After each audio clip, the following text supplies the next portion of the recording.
Chapter 2064. These words were as plain as a wisp of smoke, and then there was no more sound.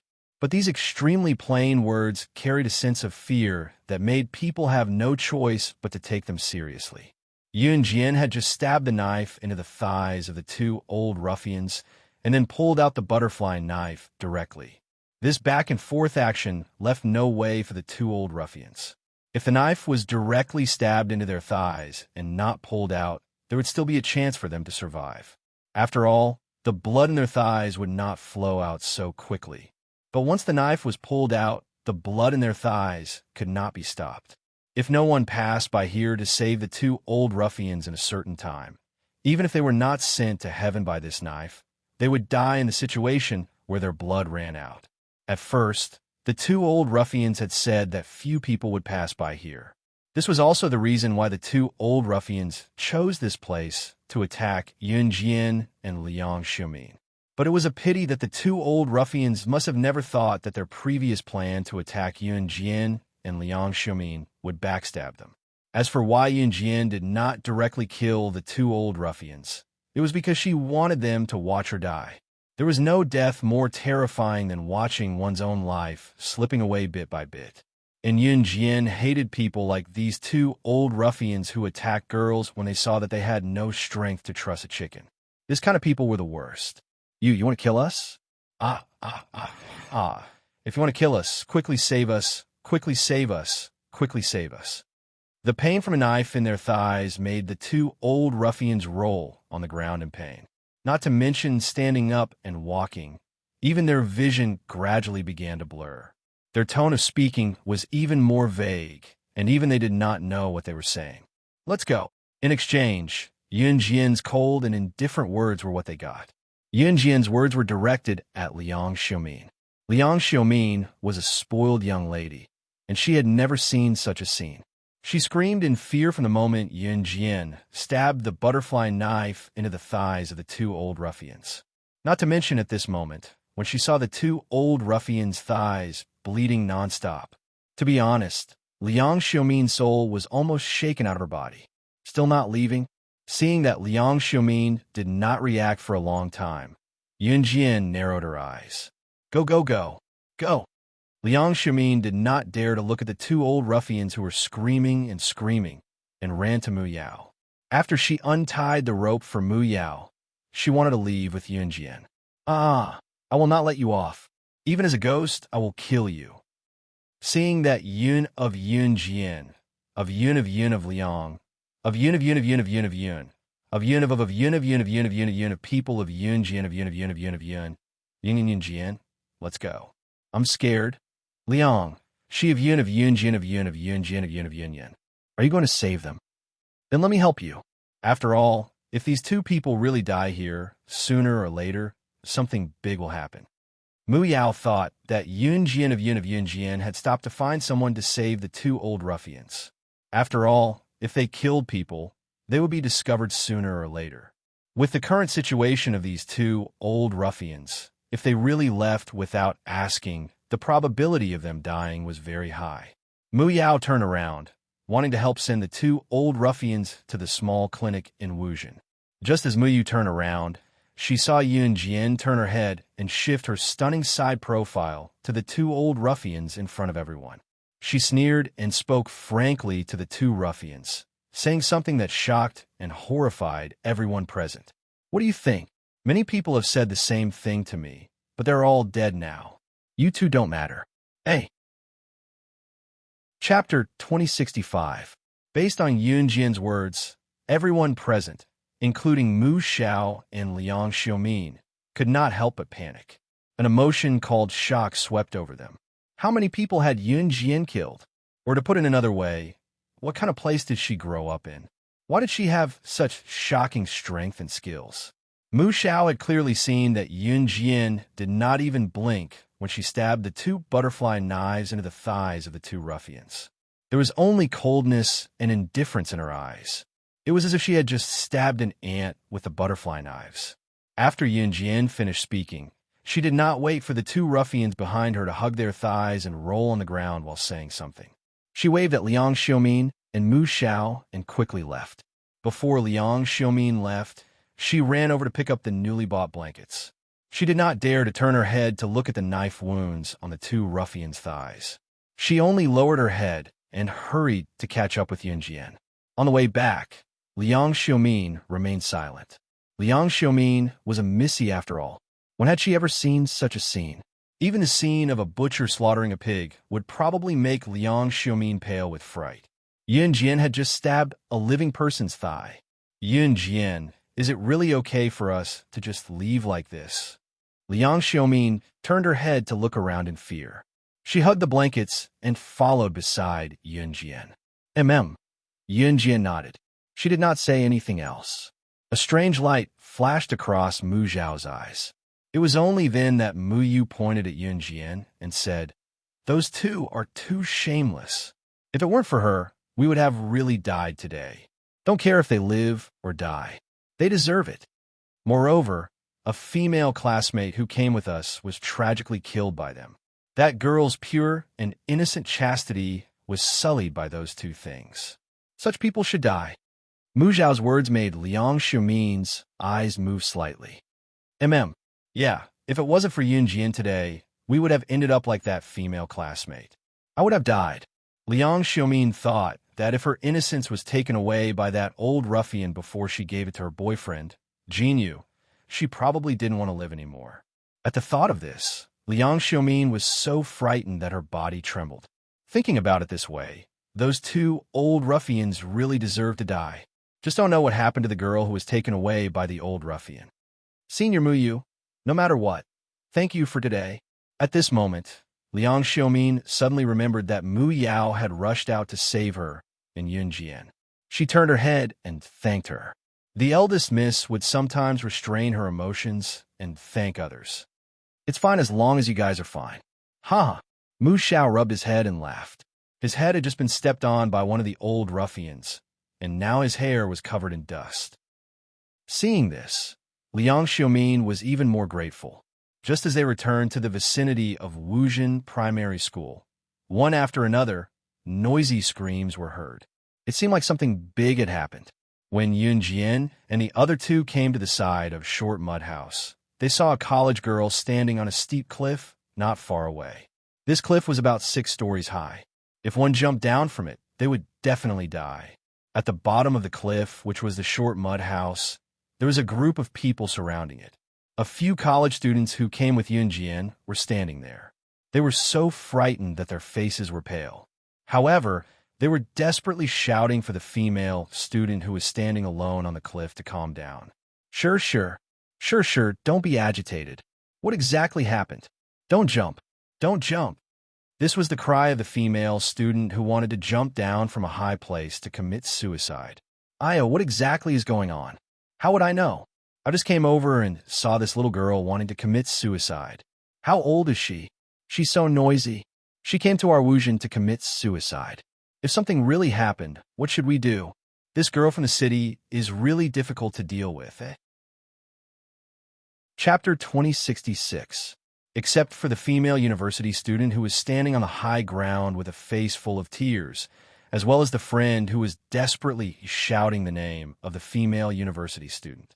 Many gossipy women in their 50s or 60s in Wuzhen were standing on the side, watching the show and pointing. It was not an exaggeration to say that they were watching a show. This group of gossipy women had no intention of rushing up to save her, but some of the men around had already taken measures to save her. There were also some people below who helped to persuade the female university student who wanted to jump off the cliff. It's dirty. I don't want to live anymore. It's dirty. The female university student standing on the cliff kept shaking her head and muttering these words. The bystanders couldn't understand what the female university student was saying and thought that she was crazy. She actually wanted to jump off the cliff. Yunjian, who happened to be passing by, narrowed her eyes. If she guessed correctly, this female university student was the one who was defiled by the two old ruffians. Some people valued their chastity. If they lost their chastity, they would rather die. But some people thought that life was more important and chastity was nothing. Everyone had their own aspirations, just like how radishes and vegetables each had their own preferences. Everyone's mentality was different. But since she was standing on the cliff, this female university student must be someone who valued her chastity very much. She did not jump, of course, because she was afraid and did not want to die. Could she be? Liang Xiaomin suddenly saw the female university student standing on the cliff. Thinking back to the two old ruffians she met just now, she fiercely trembled. This female university student must be the one who was defiled by the two old ruffians. Otherwise, why would a perfectly good girl want to commit suicide? And it was so good that she chose to commit suicide at this time. Seeing this scene, Liang Xiaomin suddenly felt that Yun Jian's way of dealing with the two old ruffians was not too ruthless. She was hurt to the point of wanting to commit suicide. Those two old ruffians deserved to die. What should we do, Yun Jian? Liang Xiaomin was a little scared and did not dare to look at the cliff. She was afraid that the female university student would really jump off like this. Let's go.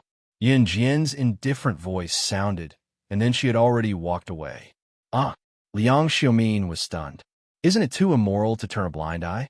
Shall we go over and help? Obviously, Mu Xiao was not very satisfied with Yun Jian's current performance. Unexpectedly, just as Mu Ming finished speaking, Yun Jian's voice rang out. If she wants to die, no one can save her for the rest of her life. Even if he was saved this time, what about the next time? What about the next time? Yun Jian's words stunned Mu Xiao.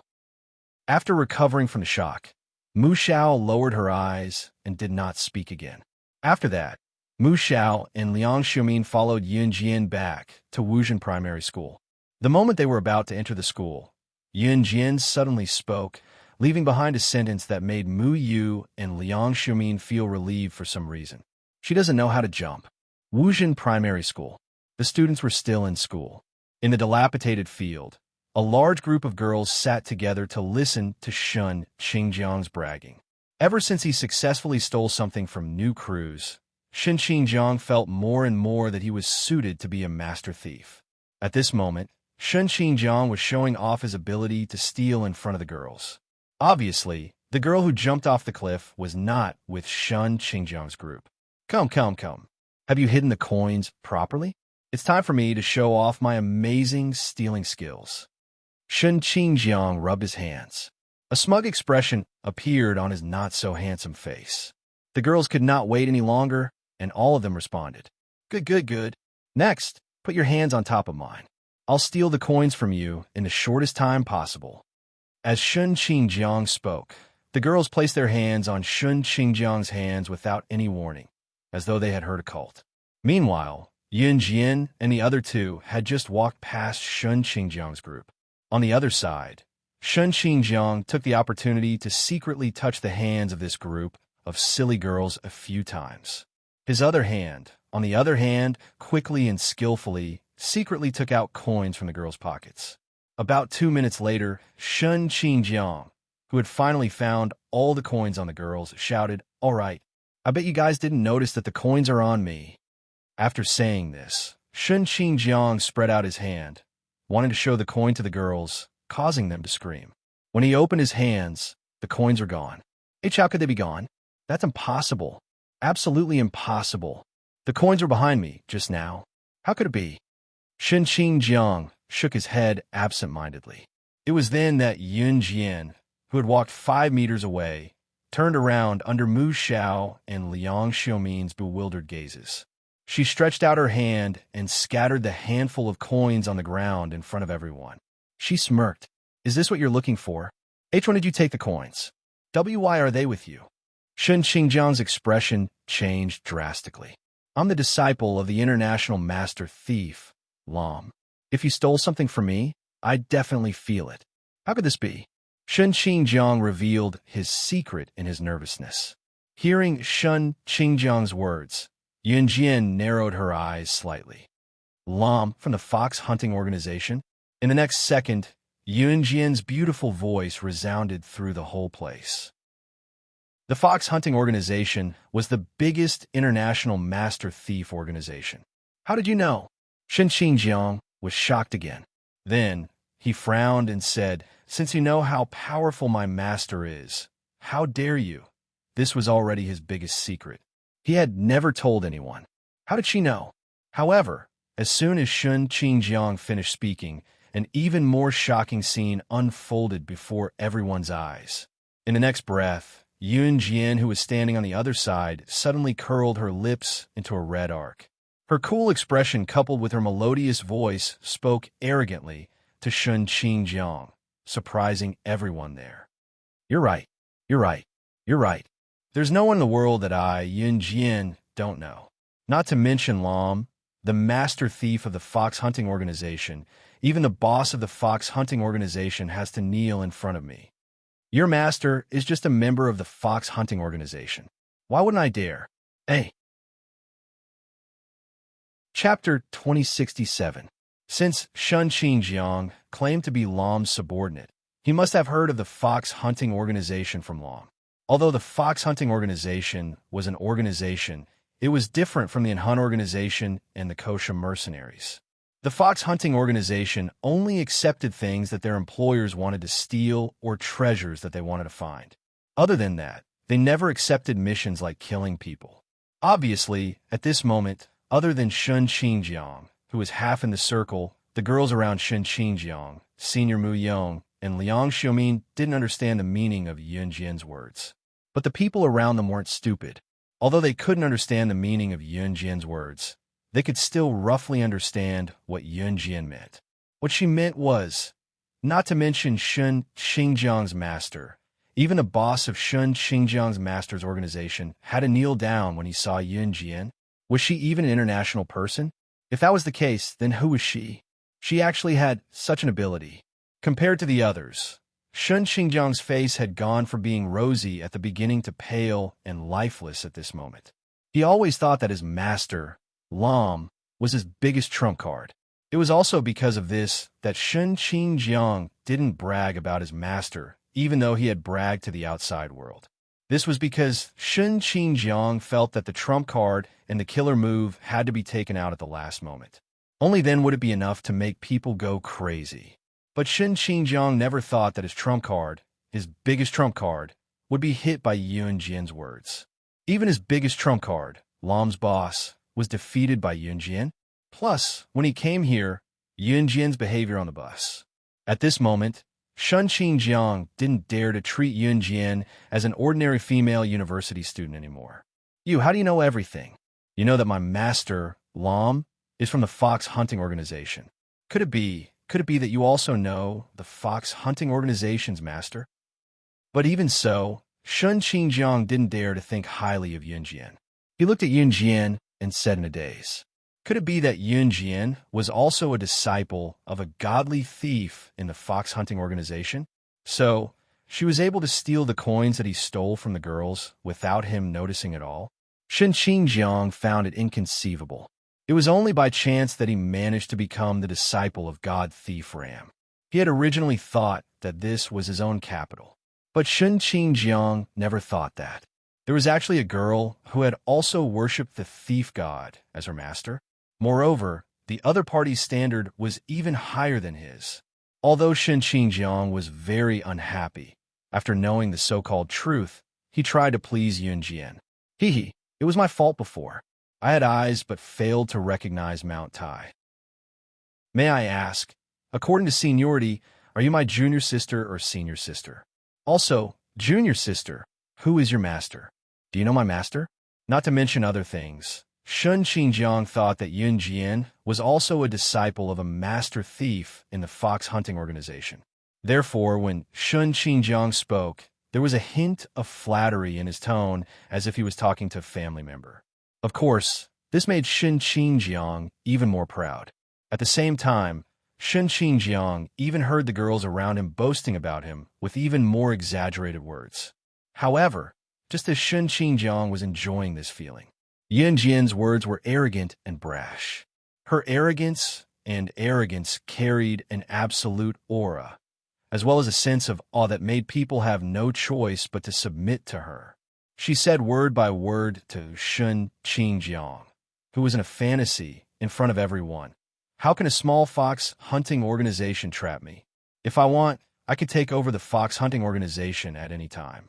Rum was blind to take you in, but it doesn't matter. I will make him cut ties with you. You want to have a relationship with the fox hunting organization? You are not worthy. Hey. Chapter 2068. After all, the fox hunting organization was the largest organization of thieves in the world. Moreover, there were at least 1,000 thieves in the fox hunting organization. Every single one of them was the cream of the crop in the world of thieves. Yun Jian could recite the information of anyone who had some international reputation. Shun Xingjiang's master, the man named Lam, was actually at the bottom of the hierarchy in the fox hunting organization. Otherwise, the real top figures in the fox hunting organization would never have taken someone like Shun Xingjiang as their disciple. Yun Jian's words were like the worst nightmare in Shun Xingjiang's ears. To Shun Xingjiang, having his master as the master thief of the fox hunting organization, Lam, was the most honorable thing for Shun Xingjiang. Shun Xingjiang didn't even hesitate to hide this layer of his identity. He wanted to wait for the right time to reveal this layer of his identity and surprise the group of girls around him. Then, their impression of him would rise sharply. However, Shun Xingjiang had never expected Yun Jian to appear. Judging from Yun Jian's tone, could she be even more powerful than the fox hunting organization? Who the hell are you? Shun Xingjiang looked at Yun Jian and asked in a daze. The more he wanted to know about Yun Jian's identity, the more he wanted to understand it. If she was not a master thief, why did she have such frightening skills? Liang Xiaomin had naturally heard her father mention Yun Jian's identity as an advanced special forces soldier. Liang Xiaomin did not say a word at this moment. She hugged the quilts and stood where she was, waiting for Yun Jian. A trace of doubt flashed across Mu Yu's eyes, but she did not say anything. When Shun Xingjiang asked the last question, Yun Jian had already turned and walked toward Liang Xiaomin. Halfway there, she stopped and turned sideways, exposing her beautiful side profile to Shun Xingjiang and the group of girls standing beside her. The red arc of her lips curved slightly. The next second, she gave a mesmerizing smile and said, "I'm the owner of the sport car design you stole." It was hard to tell what she meant at first, but if one thought about it carefully, they would be horrified.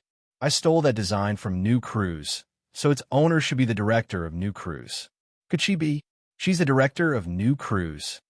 Shun Xingjiang thought about it carefully and finally guessed this. He shouted these words in front of the group of female students around him in horror. When he lifted his head to look for Yun Jian, Liang Xiaomin, and Mu Yu, he realized that Yun Jian and the other two were long gone. In the field of Wuzhen Primary School, Shun Xingjiang, who had lost all his face but was in a mess at the moment, as well as the doubtful female students, were left dumbfounded. At that moment, Yun Jian's group, Yun Jian's, and the girls' class. The classroom here was very shabby. The classroom was also a mud house built with simple mud.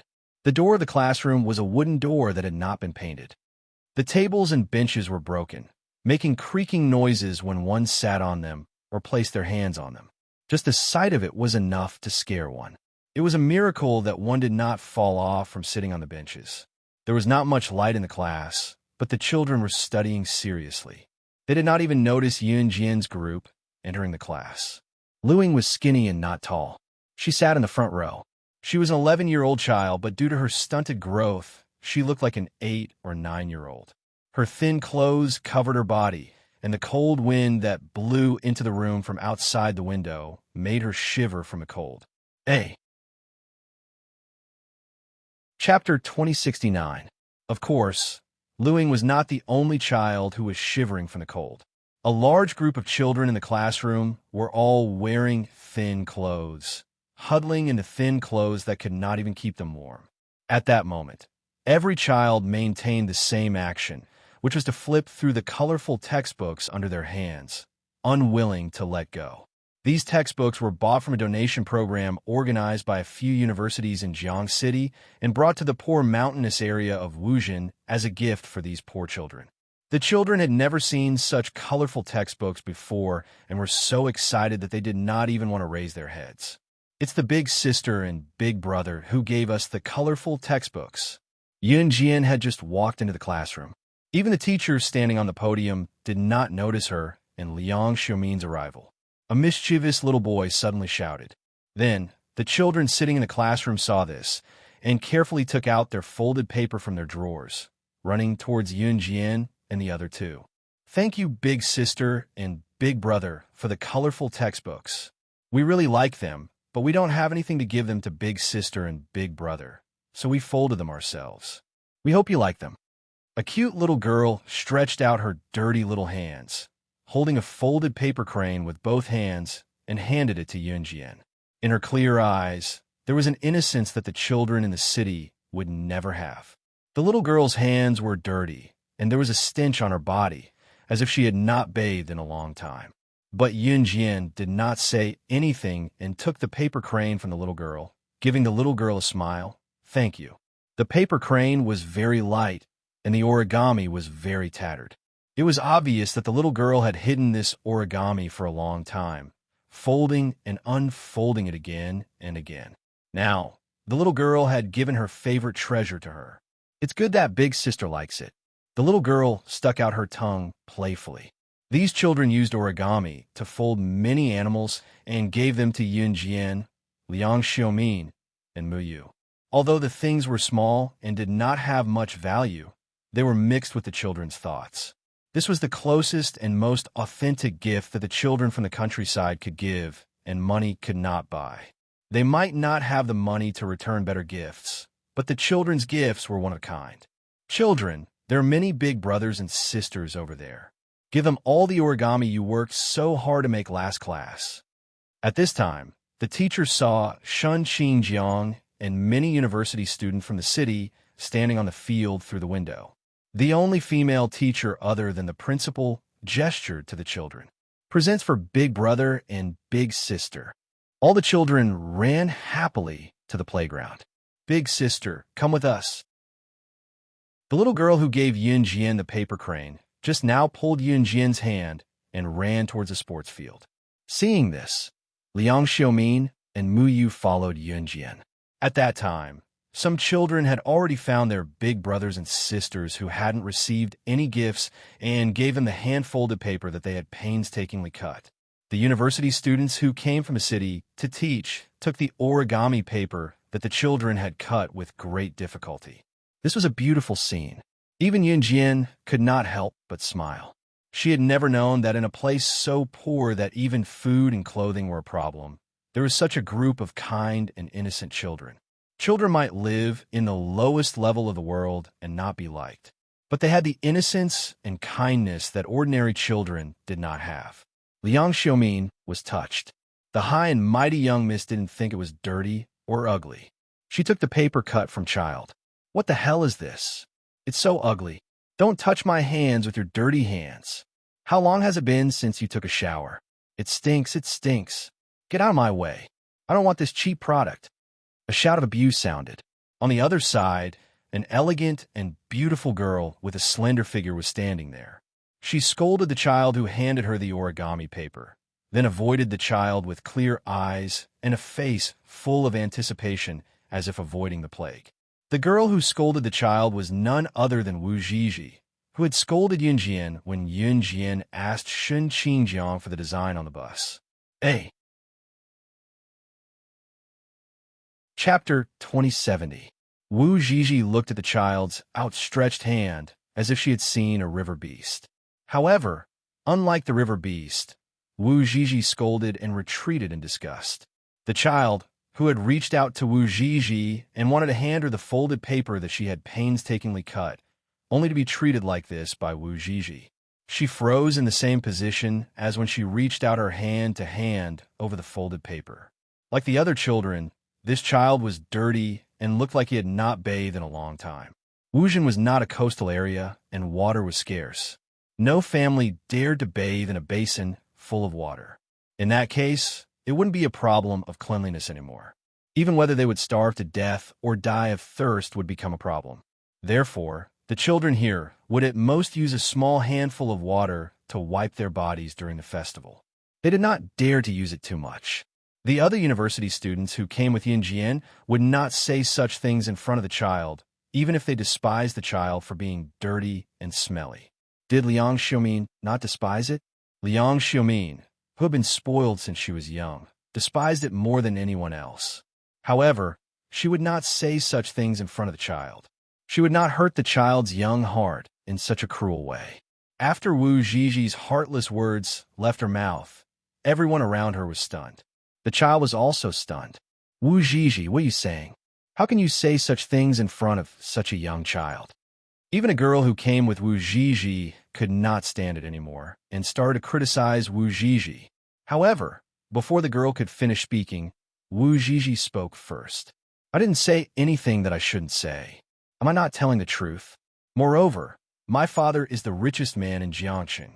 If you let me come into contact with these filthy people, what should I do if I get a disease? My father reminded me before we came. A rich young lady like me won't stoop to your level. I have to protect myself. As Wu Ziji spoke, she raised her head proudly and talked in a circle in front of Yunjian. In fact, Wu Ziji was already displeased with Yunjian when they were on the bus. Shun Xingjiang's boasting made Wu Ziji deeply believe in the cult. She believed everything he said. Yunjian had treated Shun Xingjiang like that just now. Wu Ziji had long wanted to find an opportunity to make it difficult for Yunjian. Even saying those cruel words to the child just now was just to draw out the following words. When Yunjian heard that her father was the richest man in Jiang City, she seemed to blink her eyes. Wu Ziji thought that Yunjian was shocked by her family's wealth. Thinking of this, Wu Ziji became even more smug. She raised her head and looked sideways at Yunjian, then continued to speak to everyone with a smug expression. Before I came here, my dad donated 100,000 yuan to your poor mountainous area. I didn't do anything wrong. Logically speaking, you Wuxian people should be the ones to treat me well. After all, my dad donated so much money. I stayed the night yesterday. Not only was the accommodation terrible, even the food was so bad that I couldn't swallow it. Wu Ziji's words seemed to imply that since her dad had donated so much money, the people of Wuxian had to treat her differently from other university students. At this point, the people around them fell silent. The child who was rejected by Wu Ziji seemed to be frightened. He did not dare to speak for a long time. Then, Wu Ziji looked sideways at Yunjian and said, "You were so smug in front of us just now. If you're so capable, why are you still pretending to be the director of New Cruise? How much did you donate when the school organized the donation back then?" Yunjian was not in the school when the donation was organized. "I didn't donate." Yunjian was not afraid and replied directly, "Oh, ha ha ha. You even made me think that you're the director of New Cruise. What a joke. Xinjiang, did you see that? She was just trying to scare us." So, King shameless. Wu Ziji became even more smug after hearing that. The people around them did not dare to say anything. Even the female teacher from Wuxian looked embarrassed. However, just as Wu Ziji thought that she was invincible, she saw Yunjian take out her phone from her pocket in front of everyone. Wu Ziji was stunned. Yunjian, who was standing in front of Wu Ziji, smiled and said, "Thanks for the reminder. I wasn't in the school when the donation was made." It was clearly a thank you, but Wu Ziji shuddered after hearing it. Instantly, Yunjian's smile faded. She dialed a number expressionlessly in front of everyone. Before the call was connected, she continued to speak to Wu Ziji. "However, your father is the richest man in Jiangxing. Donating a mere 100,000 yuan is too petty." Just as she finished speaking, Yunjian's call was connected. Then, in front of Wu Ziji, Shun Xingjiang, and everyone else, Yunjian spoke to the person on the other end of the phone. Her cold but commanding words echoed throughout the hall, indirectly giving Wu Ziji a loud slap. "Zhang Zhifan, in 3 days, donate 1 billion yuan to Xixiang organization in my name as the director of New Cruise and send it to the poor mountainous areas." Hey. Chapter 2071. Without waiting for a reply, Yunjian hung up and put her phone back into her pocket. It was as if nothing had happened. However, everyone's expression changed drastically at Yunjian's words, especially Wu Ziji, who had purposely picked on Yunjian earlier. After hearing what Yunjian said, Wu Ziji's expression changed from its initial arrogance to its darkest point. Why you're really new cruises, D director? The exclamation did not come from Wu Ziji's mouth. Wu Ziji was so shocked that she could not speak. How would she dare to speak? The person who spoke was none other than Shen Qingjiang. Did that mean that Yin Jian had heard him stealing something from New Cruz? Was that why she had attacked him? Shen Qingjiang was both afraid and terrified. He suddenly recalled that if Yun Jian was New Cruz's director, based on the company's current development, it was not unbelievable that his master's fox hunting organization would give her face. However, was Yun Jian really New Cruz's director? Wu Ziji couldn't say a word for a long time. Finally, when she saw that everyone was staring at her, she stammered. Look, what are you looking at? She said she's New Cruz's director. So be it. There's no signal here. Maybe she made a fake call just now. After saying that, Wu Ziji came to her senses. That was right. There was no signal in Wuzhen. Yin Jian's call just now must have been an act. Wu Ziji's confidence grew as she thought about that. She lifted her head again to look at Yun Jian and swore. I was wondering why you hung up after saying that. It must be because you didn't make the call. If you call without signal, the other party won't even pick up? Ha ha ha. How dare you pretend to be New Cruz's director? What a joke. Wu Ziji's voice grew louder and louder. However, the moment Wu Ziji finished speaking, the only female teacher in Wuzhen Primary School, other than the principal, pursed her lips and added, "There's basically no signal in Wuzhen, but there's a small shop next to Wuzhen Primary School. There's a phone installed in that shop. That's the only phone in Wuzhen, so when the school has good signal, you can make calls from here." The female teacher's words made Wu Ziji, who had thought that what she said made sense, instantly shut her mouth. When you came over this morning, the principal told me to remember to tell you about this, but I forgot to tell you. Student, I didn't say anything about this. How did you know that there was a signal here? As the female teacher spoke, she turned to look at Yun Jian and asked, a normal person would not try every place after coming to Wuzhen the day before. Since there was no signal, they would not try everywhere.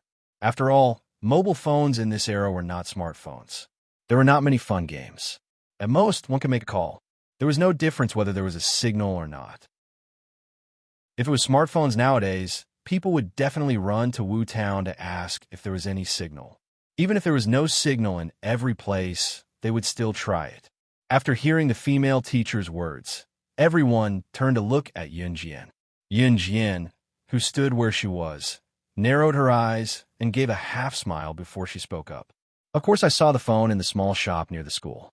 If there was no signal, the phone wouldn't be placed at the counter. Since it was placed at the most obvious counter, it must be to attract customers to make calls there. Of course, there would be a signal. Hey. Chapter 2072. Yun Jian's words were very logical. Actually, many people could analyze it, but no one was as observant as Yun Jian. Take Wu Ziji, for example. She had been acting like a spoiled brat since the beginning. Whenever she caught something that she thought made sense, she would assume that she was right. She had no ability to analyze logically at all. People like her would usually be in the worst situation after the truth was revealed. As expected, after the female teacher and Yun Jian finished speaking, Wu Ziji could not say anything else. 3 days. Let's wait and see. I like to see if the people from New Cruz will come with 1 billion. She knew it was impossible even if she thought about it. 1 billion. That was not a small number. Even if it was a huge international corporation like New Cruz that stood on the international stage, it was almost impossible for them to fork out 1 billion yuan. 1 billion yuan was on a completely different level compared to the 100,000 yuan that her family could fork out. Could Yun Jian really do that? After Wu Ziji said that to Yun Jian, she was too embarrassed to stay there any longer.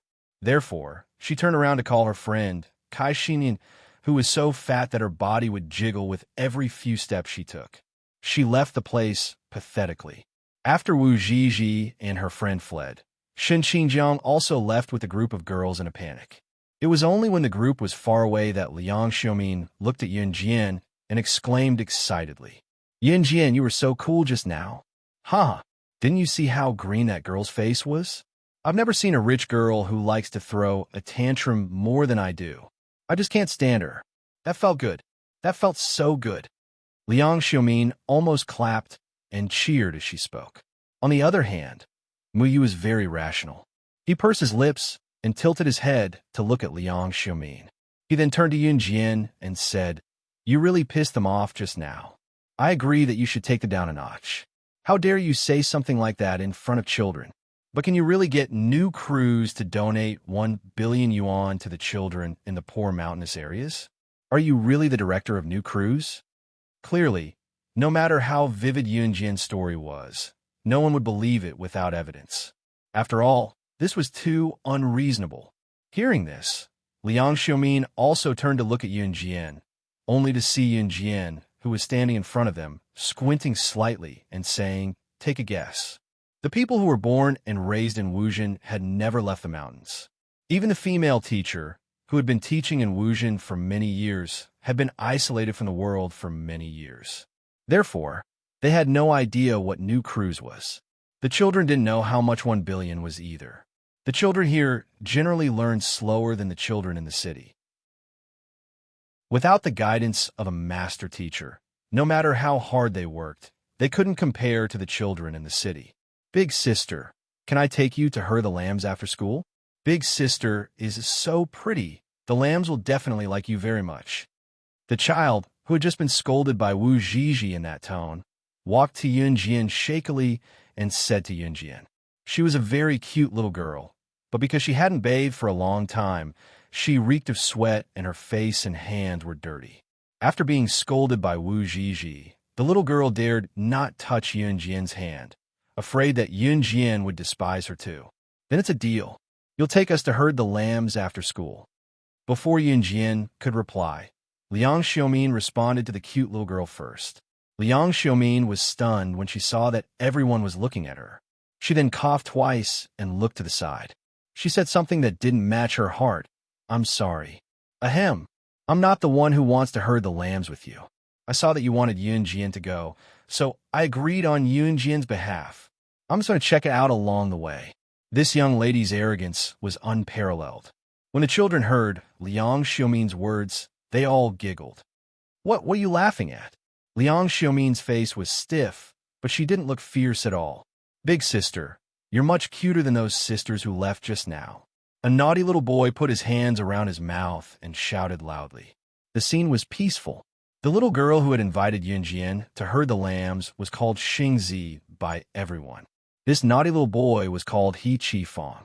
The group of children immediately started playing with Liang Xiaomin. Liang Xiaomin's arrogant temper was completely worn out. At 3:30 in the afternoon, after the children had finished school, Yunjian, the group of children, and Liang Xiaomin were walking to a place where they grazed the lambs. In the end, one of the children forgot to bring home the textbook for homework. It was too slow for the child to go back and get it, and it was too dangerous for him to walk alone.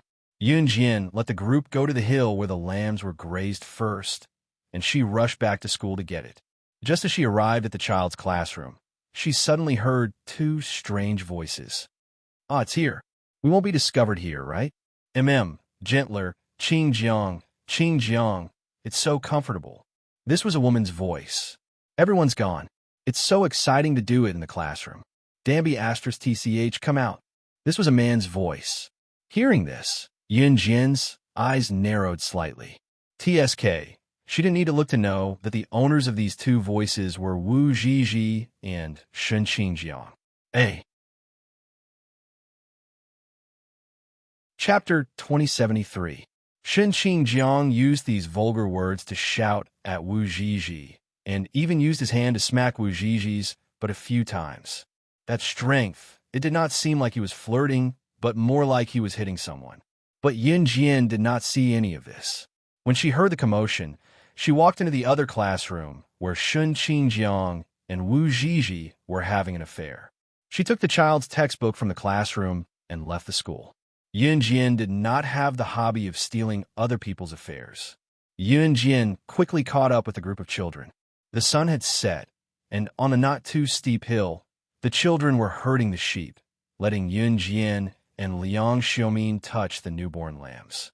They were all so happy that they did not want to go home. "Sister, look, the lambs love you." Xingzi squatted in front of Yun Jian and Liang Xiaomin, holding a lamb in her arms, and said with a smile. On that dirty face, there was the innocence of a child. The lamb was not an adult, but a newborn lamb that could already walk. It also had the appearance of an adult lamb, but it was small and cute. The lamb turned its head like a chicken pecking at rice to Yun Jian and bleated. On this hill, there were people herding cows and sheep, and a large group of ducks and chickens running around chasing each other. Although it was noisy, Yun Jian felt a sense of tranquility. That was a sense of tranquility in the heart. Sister, do you want to hold the lamb? Xingzi asked as she looked at Yun Jian with her large black eyes, holding the lamb in her arms. Yun Jian nodded. Xingzi passed the lamb into Yun Jian's arms. The lamb was very obedient and stayed in Yun Jian's arms without making a sound or moving. It was very obedient. Sister, look, this lamb loves you so much. Xingzi shouted happily, as if she had discovered a new world. Evening passed quickly, and in the blink of an eye, the sky was about to turn dark.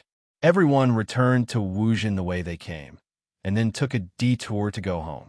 Do you have any dreams? Yun Jian suddenly asked. She still had a long way to go. She still had to deal with the mysterious man and the Reverse Emperor organization. He couldn't stop leading the Kosha mercenaries forward, where there would be thousands of Reverse Emperors rising in the future. Then what about this group of innocent children? Or their dreams? Xingzi, He Qifeng, Lu Ying, and the other children were silent for a while. In the next second, the group of children spoke resolutely one after another. Our dream is to leave the mountains. That's right. The teacher said that as long as you study hard, you will be able to walk out of the mountain. I want to see the outside world. He wanted to see the outside world. After the last child finished speaking, everyone fell silent. It was such a small wish, but for these children, it was harder than ascending to the heavens. They did not have great ambitions. Their only wish was to walk out of the mountains and see the outside world. At this moment, Yun Jian didn't know what to say. Perhaps some people would say that she had the ability to let these children see the outside world. But Yun Jian wouldn't do that. The outside world was not as beautiful as the children imagined. The children would understand when they left the mountains with their own strength. If they couldn't leave the mountains with their own strength, it would be better for them to keep their innocent hearts forever. When they came down from the mountains, there was still a trace of afterglow in the sky. The dim orange afterglow reflected on the clouds. It was very beautiful. Hey, that's... As soon as they came down from the mountains, Mu Yu saw a girl sitting on the stairs. The girl was surrounded by a group of people, and she was talking about something. The girl was leaning on another girl's shoulder, and tears were flowing down her face. It's the girl who tried to jump off the cliff just now. Yun Jian walked past Mu Yu and Liang Xiaomin and said, You're right. She wouldn't jump off the cliff. How did you know? Mu Yu was surprised for a moment. Yun Jian, who was walking in front of them, turned her head sideways and said something that Mu Yu didn't understand. Her eyes can tell me everything I want to know. Hey. Chapter 2074. Her words lagged behind for a long time. It turned out that Mu Xiao couldn't figure out the meaning of Yun Jian's words even after thinking for a long time. In the end, she couldn't figure it out and simply stopped thinking about it. Yun Jian didn't know whether the two old ruffians were dead or not. In the next 2 days, Yun Jian and the other college students began to teach the children officially. Before that, it was worth mentioning that the quilts that Yun Jian and Liang Xiaomin bought for Lu Ying and Lu Shijia scared them. Since their mother left, there was no money left to change the quilts at home. Therefore, the quilts that Yun Jian and Liang Xiaomin used to cover them were dirty and smelly. After Lu Ying and Lu Shijia came to their senses, they were so grateful to Yun Jian and Liang Xiaomin that they shed tears. In the end, they were amused by Liang Xiaomin, who didn't know how to speak, and laughed through their tears. What are you crying for? A few quilts made you cry like this. I'll buy 100 quilts tomorrow and teach you how to cry. In the next 2 days, Yun Jian didn't teach anything. She just followed the children. This volunteer teaching activity in the countryside was organized by Jiangxing Normal University. To put it bluntly, Yun Jian and the others came to experience the atmosphere of the poor mountainous area. The college students of Normal University would be teachers in the future.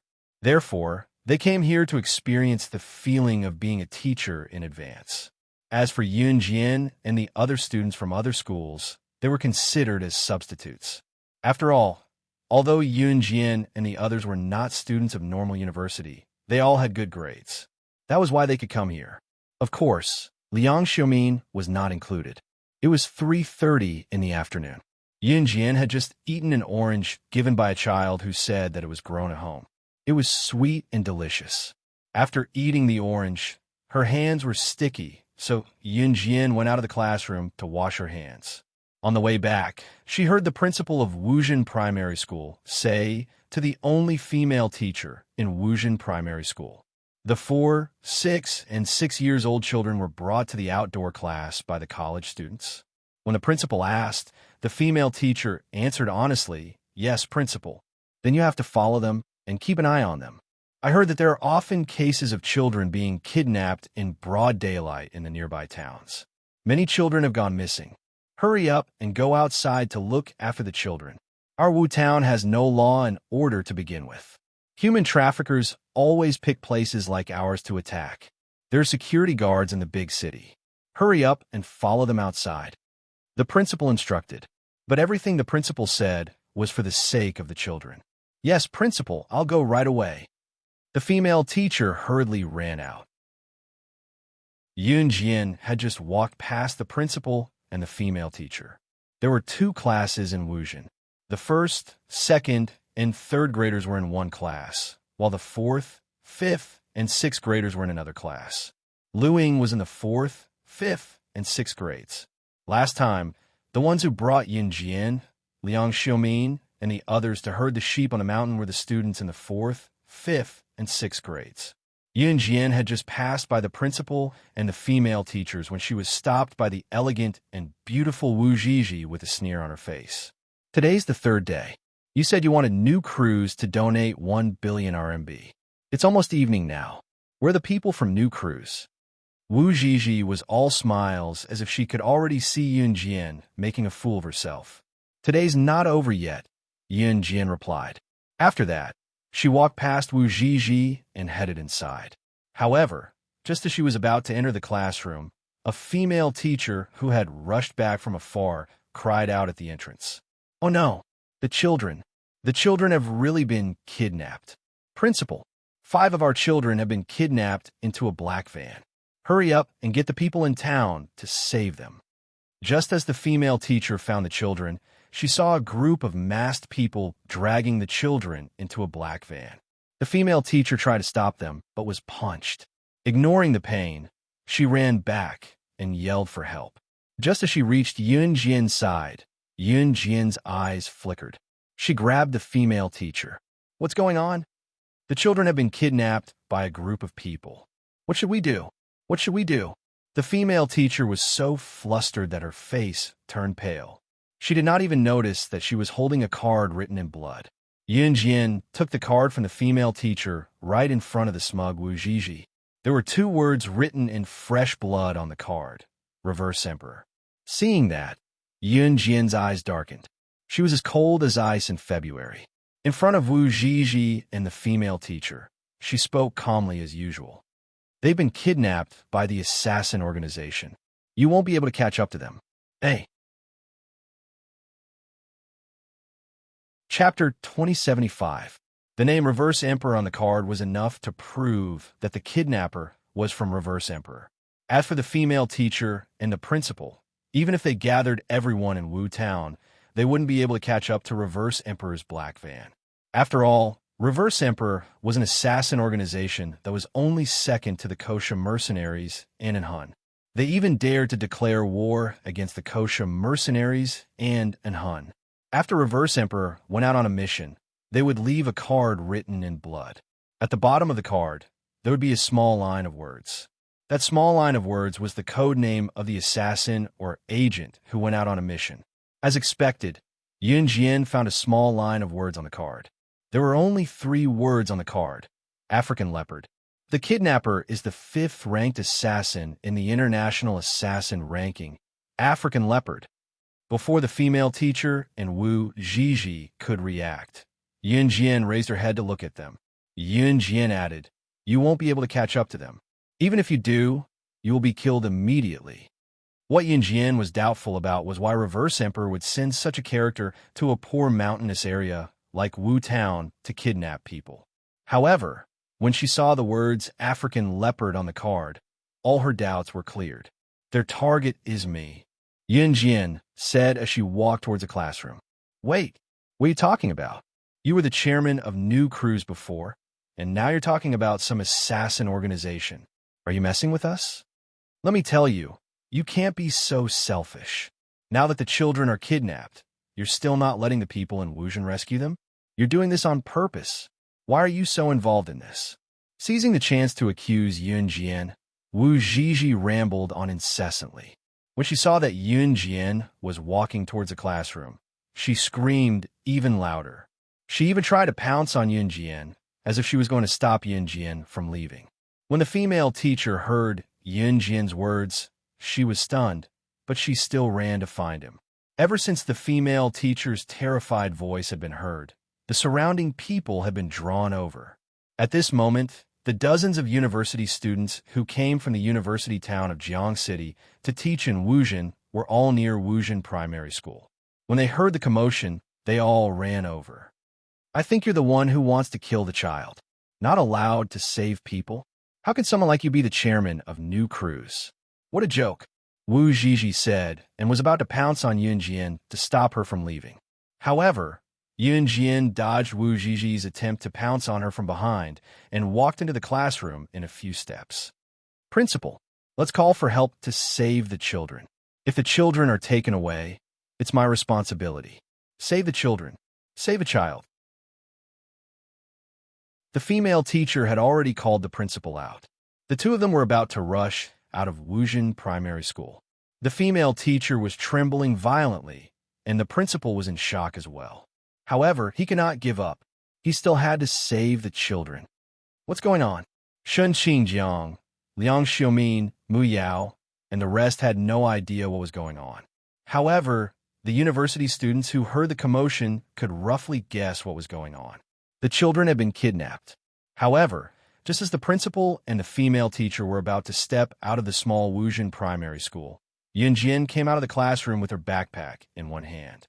When she was in the classroom earlier, she had used her fastest speed to hide all sorts of blades, knives, and daggers from her backpack in various places on her body. The African leopard, ranked 5th on the International Assassin ranking, was known for his speed. Yun Jian was strong, and her biggest chance of winning was her speed.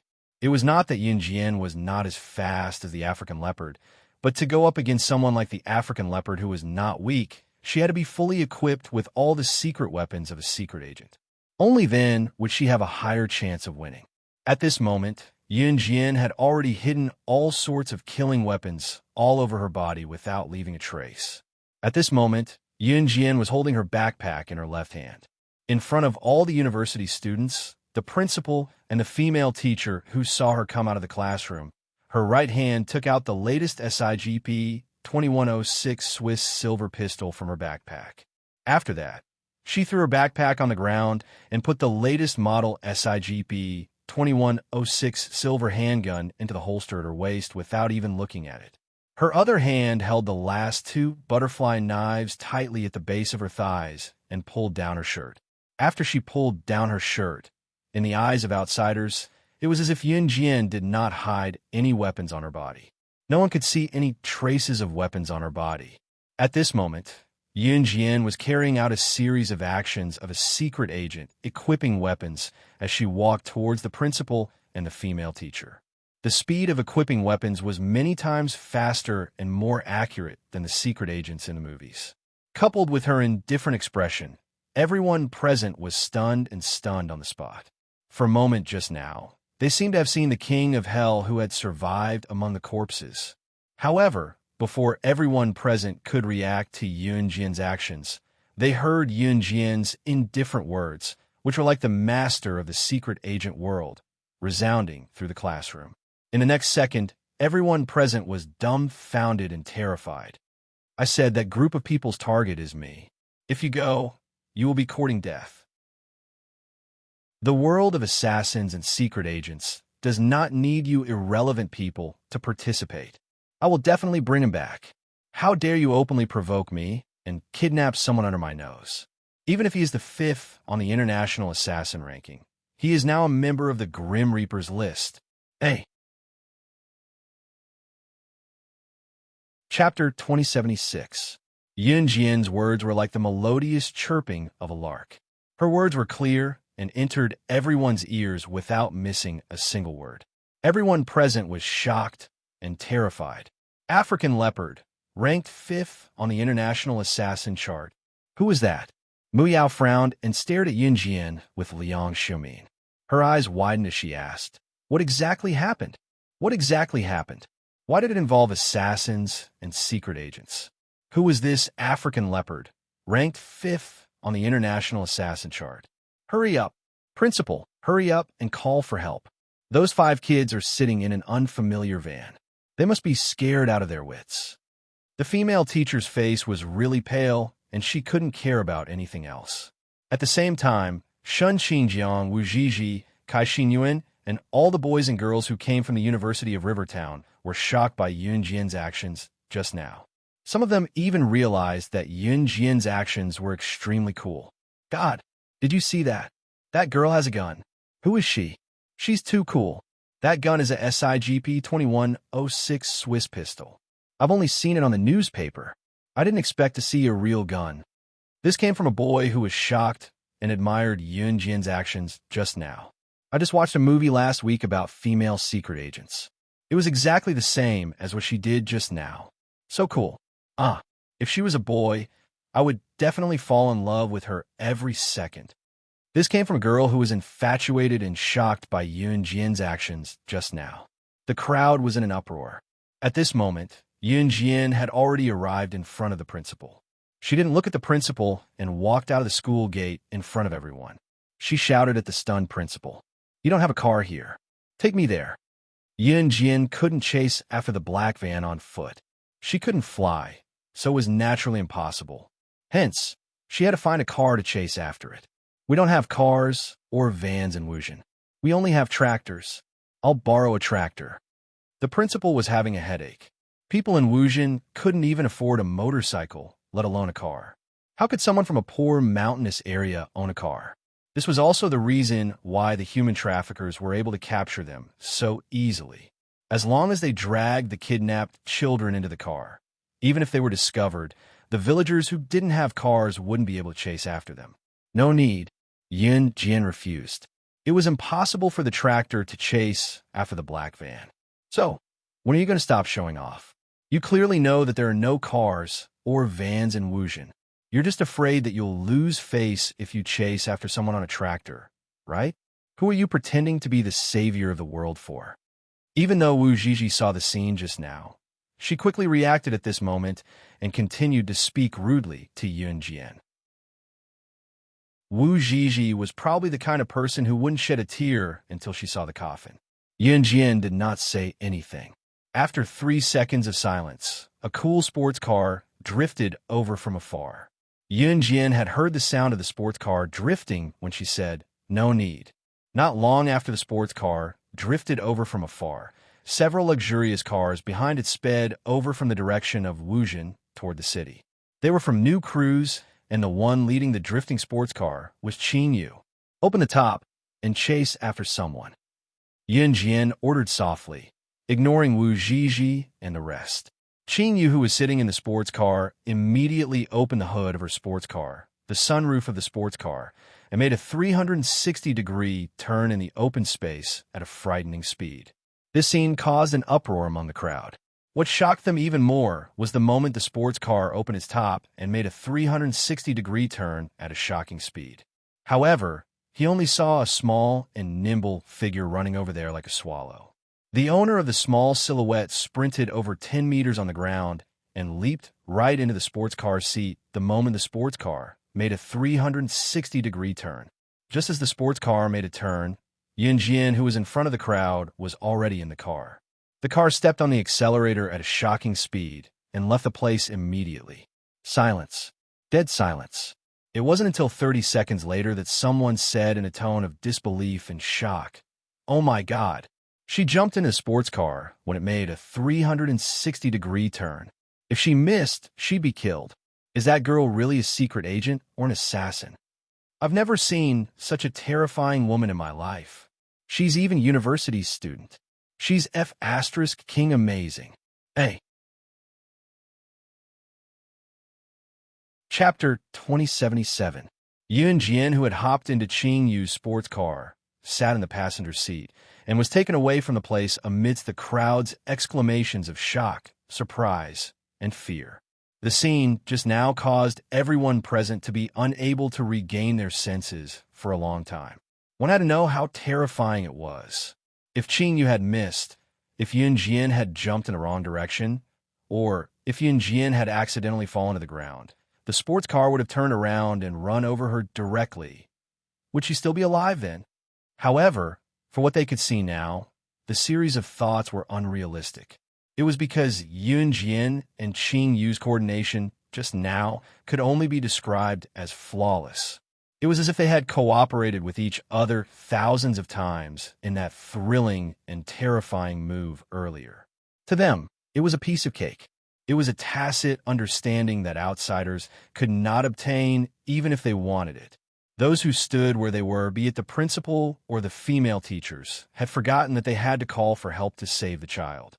The moment they saw Yun Jian getting into Qing Yu's sports car and speeding away, the crowd had an illusion for a moment. It was as if, as long as Yun Jian was here, no matter how difficult it was, it would not be a problem. Wu Zhizhi, who was shocked by the series of events, could not react for a long time. What was going on? Why was Yun Jian so skilled? She was like a special forces soldier from the army. She was so cool. The people around them were exclaiming, "So cool, so cool, oh my God," and so on to describe the shocking scene earlier. Wu Zhizhi's face turned paler when she heard that. Although I don't know what happened, do you guys want to check it out together? A middle-aged man in a suit and a pair of branded leather shoes alighted from a luxurious sedan. He was dressed like a big shot. This man was the current CEO of New Cruise, Zhang Jifan. Zhang Jifan had changed his appearance. He was wearing a branded suit and branded leather shoes. Even the way he walked gave off the vibe of a successful middle-aged man. However, this didn't mean that Zhang Jifan was being extravagant and acting like a big shot. Zhang Jifan was New Cruise's living signboard. He was different from Yun Jian, who was a hands-off boss.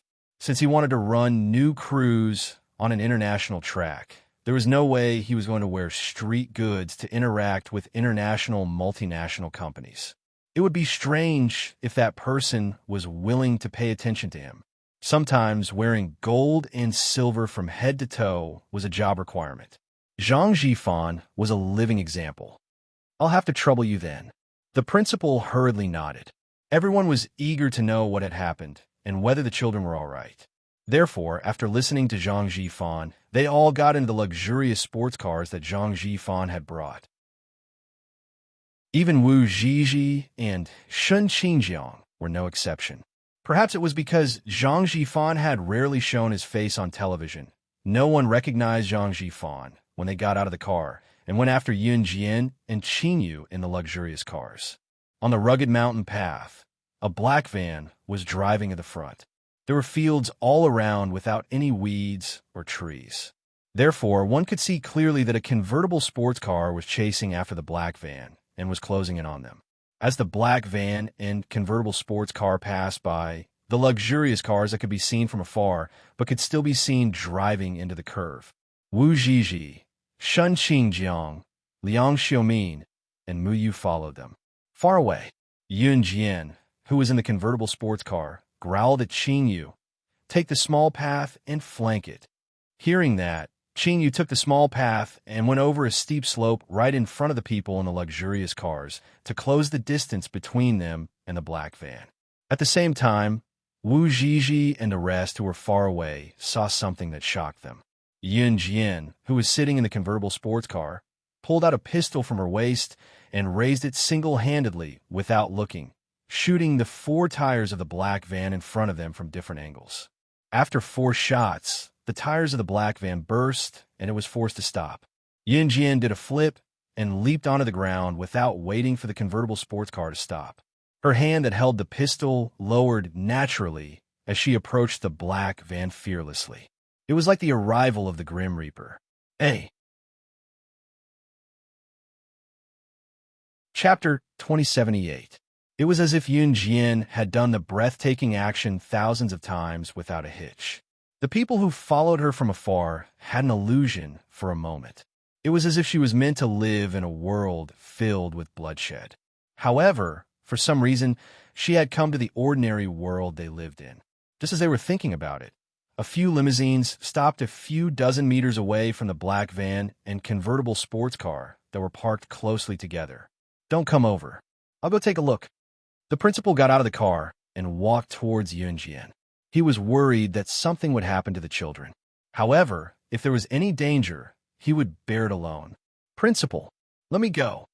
The female teacher held the principal back and gulped. Although she was afraid, she still wanted to walk over. You guys stay here. I'll go. Zhang Jifan stopped her. As he spoke, he took off his blazer and tossed it to one of his men in the limousine. The man quickly caught the blazer that Zhang Jifan tossed him. At the same time, Zhang Jifan was already walking towards the black van. Zhang Jifan had not only developed new crews well in the past few years, but he had also been improving his own abilities. Although he might not be able to defeat a high-level assassin, at least he would not cause trouble for Yun Jian and could even help Yun Jian. At the same time, Yun Jian had already walked to about 10 meters away from the black van in front of everyone. She stopped and glanced at the black van from the corner of her eyes. African Leopard, I know you're in the van. Why don't you come out? Are all the assassins in Reverse Emperor like you? Cowardly? You're the 5th-ranked assassin in the International Assassin Chart. Is that all you've got? Yun Jian stared at the black van. Unknowingly, she had already put the gun back into the holster on her waist and squinted her eyes. The windows of the black van were covered with a layer of film, so the people inside could not be seen from the outside. Bam! Sure enough, as soon as Yun Jian finished speaking, the car door was opened and a 2-meter-tall, burly middle-aged man got out of the car. After the burly middle-aged man got out of the car, he looked at Yun Jian. His right hand behind his back was dragging a big hammer. He held the big hammer and dragged it to the ground as he walked towards Yun Jian. This burly middle-aged man was African Leopard, ranked 5th on the International Assassin rankings. Although he was 2 meters tall and was a heavyweight, the speed of the African Leopard was like that of a real cheetah, fast and agile. He was strong and fast.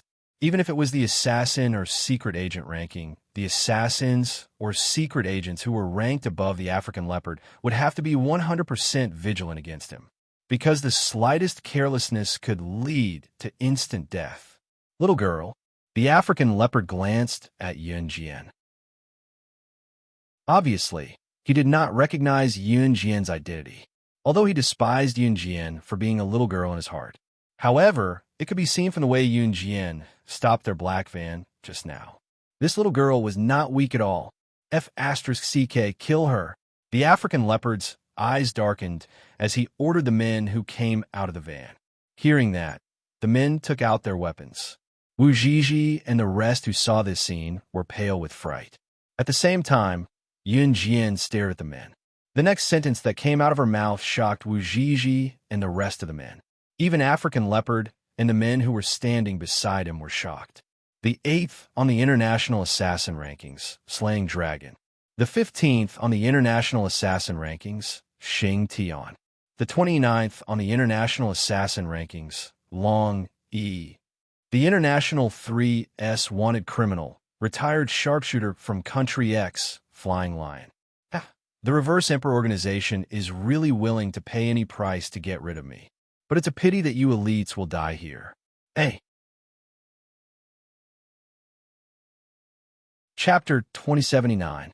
Something unacceptable was happening on the road from Bianwu town to the city. At the same time, in Yi Ling's house. Lin Wei really treated Yi Ling's house as his own. After a year, Lin Wei moved into Yi Ling's house openly. Other than returning to an Han organization to deal with internal affairs, Lin Wei went to Yi Ling's house to eat and drink. He even asked to sleep with Yi Ling's mother, Ji Qinqin, and father, Yi Datong, didn't dare to disobey Lin Wei. Ji Qinqin and Yi Datong heard from Yi Ling that Lin Wei was the second in command of a gang and was very powerful. Ji Qinqin and Yi Datong didn't dare to disobey Lin Wei because they were afraid that Lin Wei would take their daughter away again. Their daughter had been missing for more than 10 years. To Ji Qinqin and Yi Datong, it was fine as long as Yi Ling was fine. Therefore, Lin Wei also openly slept in the same room as Yi Ling in front of her parents. In fact, Ji Qinqin already thought that Lin Wei had taken advantage of her daughter. Now that Lin Wei wasn't in Yi Ling's house, Ji Qinqin called Yi Ling to her room. "Mom, why did you call me here?" Yi Ling didn't know why Ji Qinqin called her here. "Ling, did you do that with him?" Ji Qinqin was too embarrassed to ask at first. "What do you mean?" Yi Ling frowned slightly. Her sky blue eyes were very beautiful. "That, did he wear a condom when you did it?" Ji Qinqin was experienced too. She didn't beat around the bush and asked directly. Yi Ling didn't know what Ji Qinqin was talking about before. Now that she heard Ji Qinqin's words, she understood. "Mom, we..." Yi Ling's face turned red instantly. Okay. Mom knows. Ling, it's been hard on you this year. Mom and Dad are useless. If we were more capable, we wouldn't let you suffer like this. Ling, I'm sorry for doing this with someone I don't like." Ji Qinqin said, and tears fell down. She felt sorry for her daughter. Her daughter was already back home, but she couldn't stop Lin Wei from doing that to Yi Ling. She didn't dare to say anything. After all, Lin Wei was a gang member. "Mom, there was no such thing. Yi Ling shook her head. "No, Ling, listen to Mom. Mom and Dad have discussed it. We'll definitely help you escape from that man. That man won't come today. Hurry up and run. Mom and Dad are here. Even if that man kills you, Mom and Dad won't let you sell your body again." As Ji Qinqin spoke, she took out a bank card from her room and handed it to Yi Ling with trembling hands. Ling, this is all our savings. Take it and run. Run as far as you can." Yi Ling shook her head when she realized that her mother had misunderstood her. She wanted to stuff the bank card back into Ji Qinqin's hands. "Mom, no, I take it. Let's go now." Ji Qinqin seemed to have made up her mind. Without giving Yi Ling a chance to speak, she shoved the bank card into Yi Ling's hand and pushed her out. Who would have thought that as soon as he opened the door, he would see Lin Wei standing indifferently at the door? Ji Qinqin was shocked. Yi Ling's heart skipped a beat. "Where are you going?" Just as Yi Ling's heart skipped a beat, Lin Wei's pleasant and magnetic voice rang out. There was a trace of coldness in his voice that had never been there before. He was angry. Yi Ling's heart unconsciously panicked. "No, I'm not leaving." Yi Ling wanted to explain, but Lin Wei grabbed her wrist and dragged her to her room in front of Ji Qinqin. He locked the door. After entering the room, Lin Wei threw Yi Ling onto the bed and began to undress. "Did I give you too much time to accept me? So you want to run away? They say that women know their place when they're pregnant. Then I won't be polite." As he spoke, Lin Wei unbuckled his belt and unzipped her underwear. "Hey!" Chapter 2080. Ouch! Ouch! Ouch! Yi Ling was still in a daze when Lin Wei completely penetrated her. How did this happen? Wasn't everything fine just now? She thought it was just her mother, Ji Qinqin, who wanted to have a heart-to-heart talk with her. How did it turn out like this? Yi Ling couldn't describe how she felt. If she didn't want to accept Lin Wei, she would have started to struggle. But Yi Ling didn't struggle. So when her underwear was pulled open, Yi Ling was completely turned into Lin Wei's woman before she could react. Maybe she already liked him. After Lin Wei violently penetrated her, Yi Ling reached out her hands and wrapped them around Lin Wei's neck. She buried her head in his shoulders. Her legs wrapped around his waist. "Softer," she said softly like a kitten. Even her earlobes were flushed. Didn't she want to escape? Escape from his world. So Lin Wei crudely penetrated her. But now she didn't make a fuss. Instead, she cooperated with him. What was going on? Desire overshadowed his rational mind. Lin Wei, who had tasted something new for the first time in over 20 years, didn't hesitate anymore and continued to move. Ji Qin, who was outside the room, heard that her precious daughter was being forced again. She hid in her room and cried. Ji Qin would never have thought that she was the cause of all this. At the same time, on the rugged mountain path from Wuzhen to the city, Yun Jian's words carried a certain aura and entered everyone's ears. Wu Zhizhi, Shun Qingjiang, and the others who were standing in the distance all widened their eyes when they heard Yun Jian's words. The first four were all international assassins, and one was a retired sharpshooter from Country X. Are these all international bigwigs? Why would such terrifying people appear here? Mu Xiaoxiao's eyes widened when he heard this and asked. Mu Xiaoxiao obviously knew about these things. After hearing this, his face changed drastically. What international bigwigs? Just because she said so, it's just because she said so? Wu Zhizhi saw that the people in front of her, led by African Leopard, had taken out unusual weapons. She didn't want to admit the truth. She stuttered and shouted again. But before Wu Zhizhi could finish her sentence, everyone saw that African Leopard and the other four were also shocked after hearing Yun Jian's words. An ordinary little girl naturally wouldn't be able to recognize them at a glance. Moreover, Yun Jian had only glanced at them once, and she had already exposed their backgrounds. Who is she? How do you know our identities so well? The African Leopard glared at Yun Jian and asked. African Leopard's words directly confirmed their identities. Wu Zhizhi's words just now made her look like a clown, and her face turned even uglier. There's nothing that I don't know about internationally. In front of them, Yun Jian didn't hide her smile. Who are you? At this moment, the African Leopard had no choice but to pay attention to Yun Jian. He had to pay attention to this little girl who they did not pay attention to in the beginning. Big brother, don't waste time on this little girl. Let's quickly bring them back to the organization and report to the boss. No matter who she is, even if she's one of the top 3 figures in the international assassin ranking, she won't be able to escape if the 5 of us work together.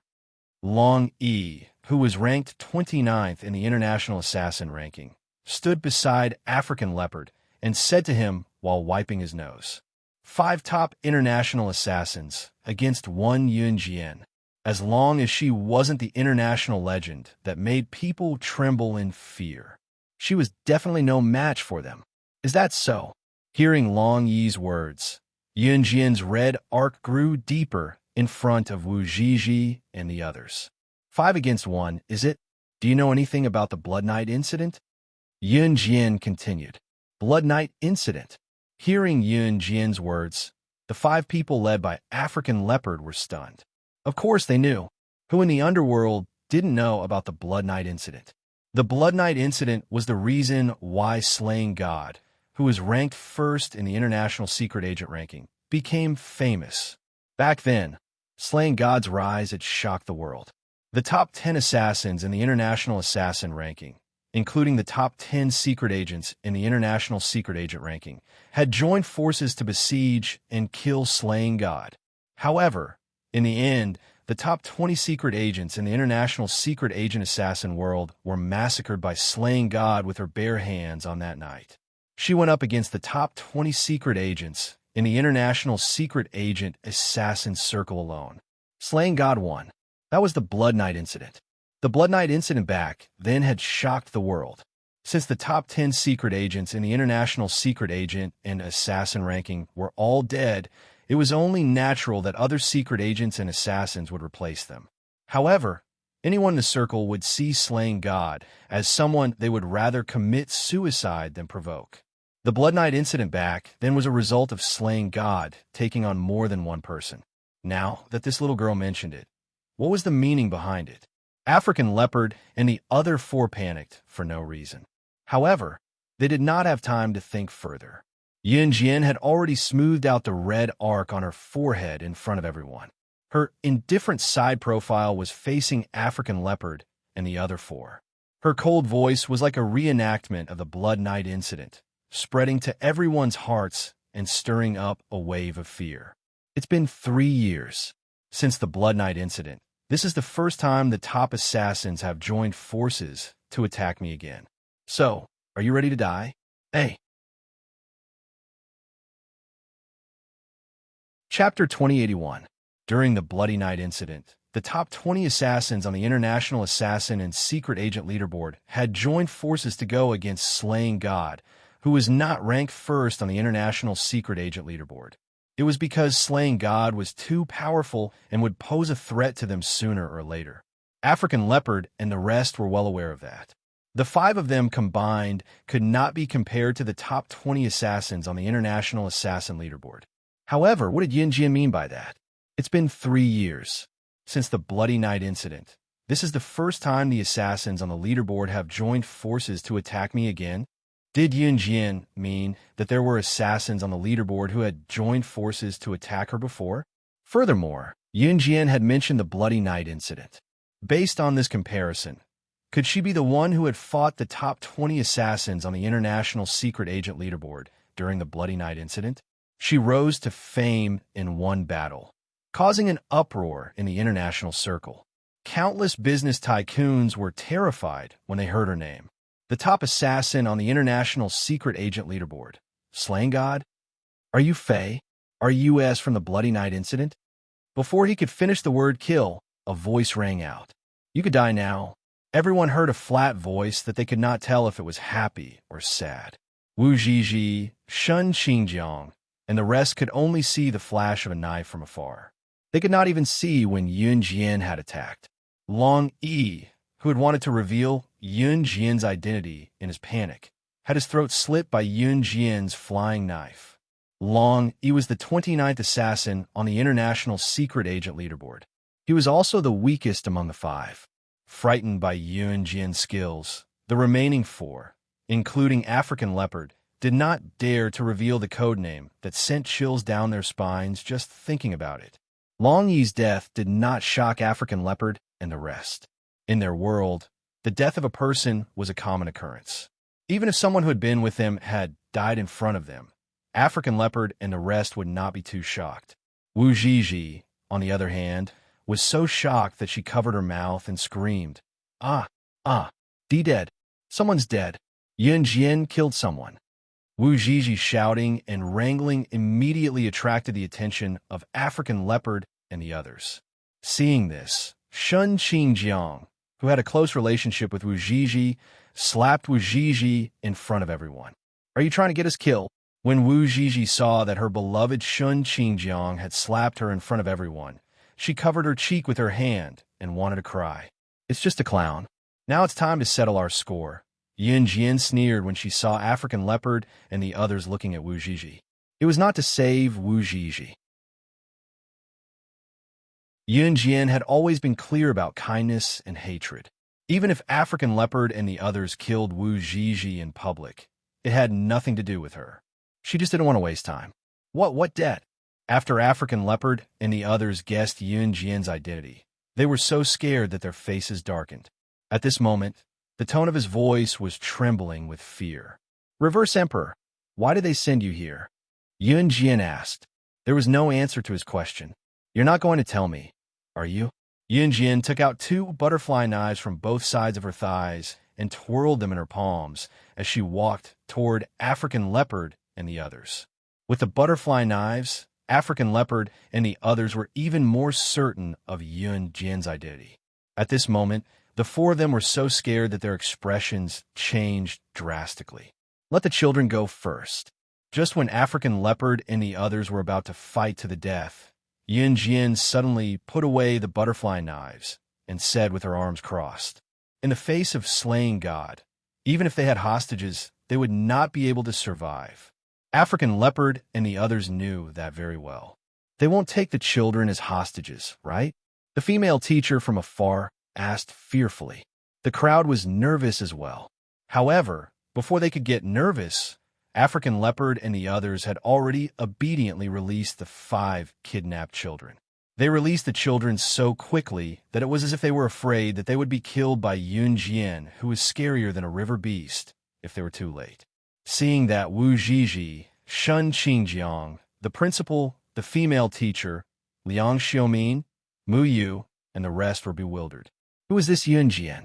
Why did African Leopard and the others, who were so intimidating earlier, act like obedient dogs now?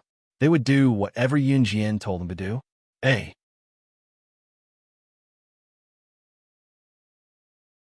Chapter 2082. The kidnapped children were obviously frightened. Zhang Jifan walked over to take the children back one by one and handed them to the female teacher and the principal. The female teacher rubbed the children's heads. She was obviously scared out of her wits. However, the female teacher was a smart person. She knew that such a scene was not suitable for the children to continue staying. She was afraid that the children would be psychologically distorted after seeing the bloody scene. Therefore, the female teacher touched the child's head and quickly turned to look at Zhang Jifan. She said, "Can you please send someone to send the 5 children back to our town first?" Okay. Zhang Jifan immediately understood when he heard this. He immediately nodded and responded. Then, he turned around and said to one of his men who was driving the limousine, "Xiao Yuan, send these children back to the town we just went to, and then come back to pick us up." The driver, who Zhang Jifan called Xiao Yuan, nodded after hearing this. After watching the 5 children get into the car and drive away, the female teacher breathed a sigh of relief. No matter what happened next, now that the children had left, it was easy to say, "We'll let them go. You should let us go too."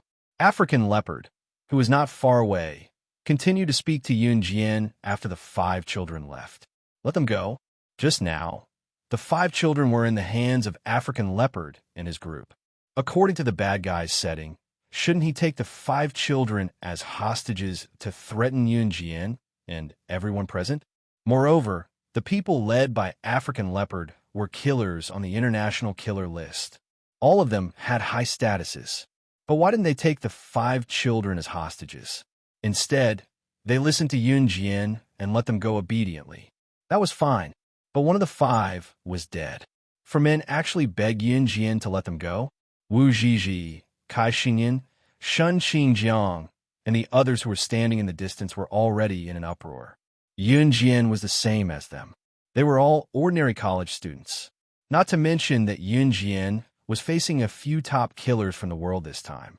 Even if they encountered ordinary kidnappers, they would be so scared that they would squat on the ground with their heads in their hands and pee their pants in terror. Why did it turn upside down in Yun Jian's hands? It was actually these top assassins from the world. Beg Yun Jian to forgive them? What did she mean by the bloody night incident? At this moment, Mu Yu, who was good at thinking about the details, muttered to herself.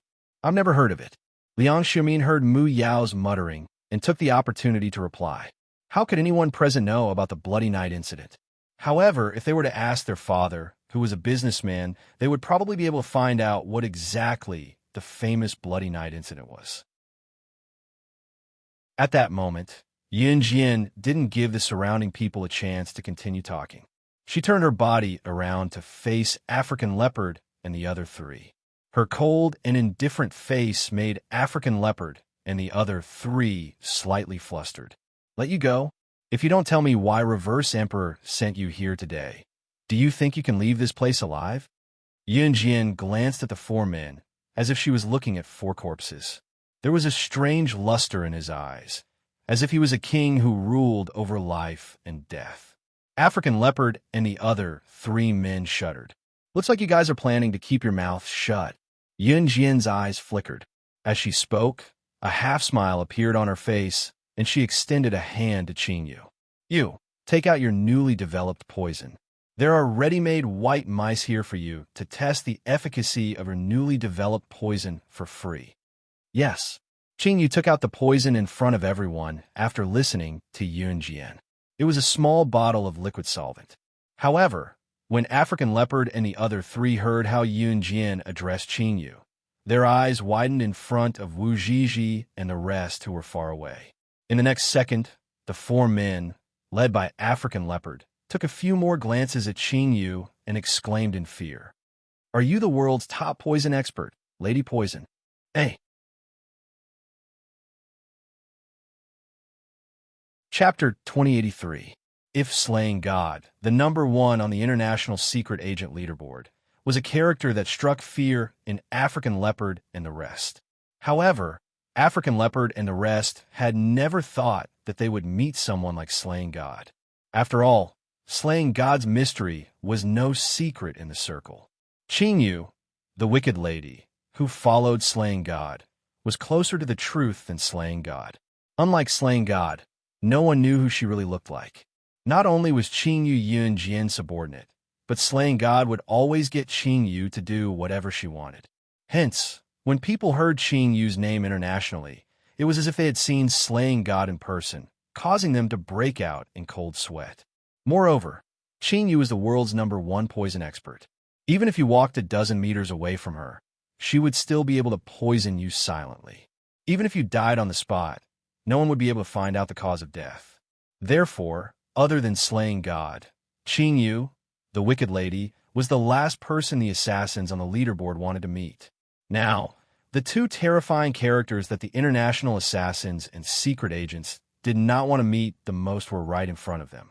African Leopard and the other three's expressions could not be described with just one word. It was the fear of impending death. Slaying God alone was enough to kill them.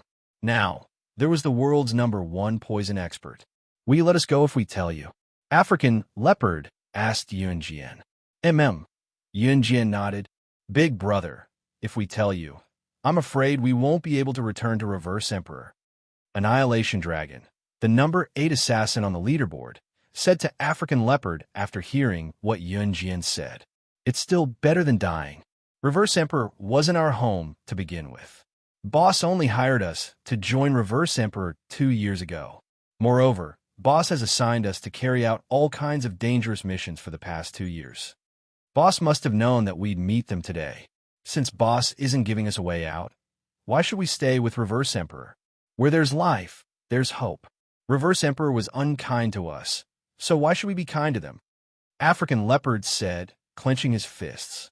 After that, the African Leopard seemed to have made up his mind to confess to Yunjian. Let's talk over there. Yunjian waved her hand and walked towards the track in the distance. When African Leopard and the other three saw this, they also followed. Yunjian didn't stop until she was sure that Wu Zhizhi and the others couldn't hear her. You can speak now. Hearing this, African Leopard did not play any tricks.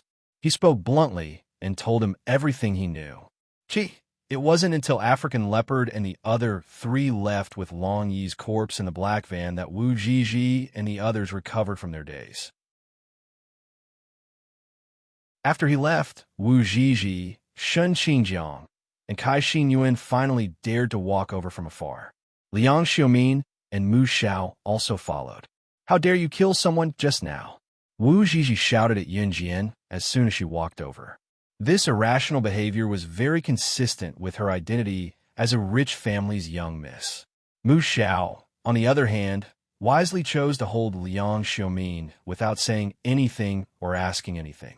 The principal, the female teacher, and those who came with them wisely chose to ignore the series of events that happened just now.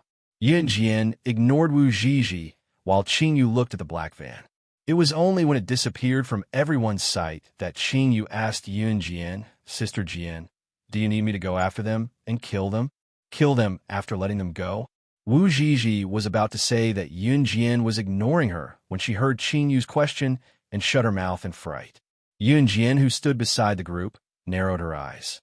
Just when everyone thought that Yunjian was going to keep quiet, her nonchalant voice rang with unprecedented confidence and ambition. There's no need for that. It won't be long before Reverse Emperor, including them, becomes my subordinates. Hey. Chapter 2084. Yunjian had always been a woman of her words. Qingyu knew this very well. Qingyu nodded. Didn't you say that Reverse Emperor is an assassin organization? You want to take over the assassin organization and their assassins? Yunjian, what do you do for a living?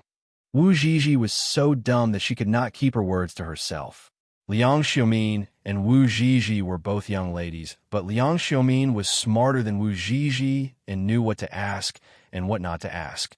Wu Zhizhi on the other hand, never knew what to ask and what not to ask. Or maybe it was curiosity that took over, causing Wu Zhizhi to ask directly whenever she wanted to know the answer. By then, Yun Jian had already turned and made her way to Qing Yu's convertible sports car. Just as she was about to walk toward Qing Yu's convertible sports car, she heard Wu Zhizhi's dumb question. Yun Jian's lips curled upward when she heard that. Do you know why I killed that person just now? However, what Yun Jian said surprised everyone present. Wu Zhizhi still did not understand after some thought, but she was a little afraid of Yun Jian's gaze. Therefore, the words that came out of Wu Zhizhi's mouth were laced with coldness. Why? Because he's as talkative as you are. Yun Jian suddenly reached out and slashed Wu Zhizhi's neck. Before the crowd could react, they saw the gleam of a knife in Yun Jian's hand. Wu Zhizhi was stunned as well. When she came back to her senses, the gleam of a knife had already slashed her neck. No, I don't want to die. There was a swoosh. When the crowd reacted, they saw Yun Jian cutting off a large chunk of Wu Zhizhi's hair that fell over her shoulders with the butterfly knife. That sound was the soft and crisp sound of a strand of hair being cut. Wu Zhizhi breathed out in relief. She was scared out of her wits. By the time Wu Zhizhi came back to her senses, Yun Jian had already walked to the convertible sports car. The moment before she sat in the convertible sports car, she turned around and looked at Wu Zhizhi with a red smile. I don't think anyone has ever told you that nosy people like you die the quickest. Without waiting for Wu Zhizhi's response, Yun Jian held the car door with one hand and jumped into the driver's seat through the sunroof of the convertible sports car. Qing Yu hopped into the passenger seat of the convertible sports car as well. In Yun Jian's hands, the convertible sports car drew a straight line and disappeared in the blink of an eye like a shooting star. Yiling's house. Yiling's boudoir was filled with the scent of a man and a woman after making love. Yiling was tormented by Lin Wei and took a nap. Now that she woke up, she suddenly realized that she had been tortured by him. Yiling almost jumped up from the bed and then turned over. At this moment, she was naked and fell directly to the ground.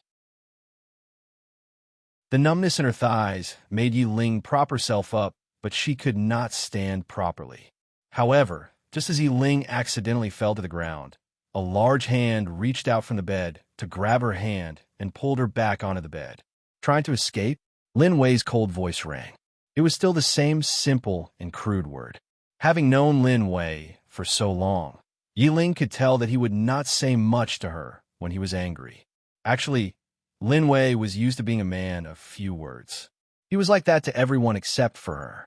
However, once Lin Wei was angry, he would speak to her in the same tone he spoke to everyone else. I didn't die. Yiling's eyes darted around as she tried to explain.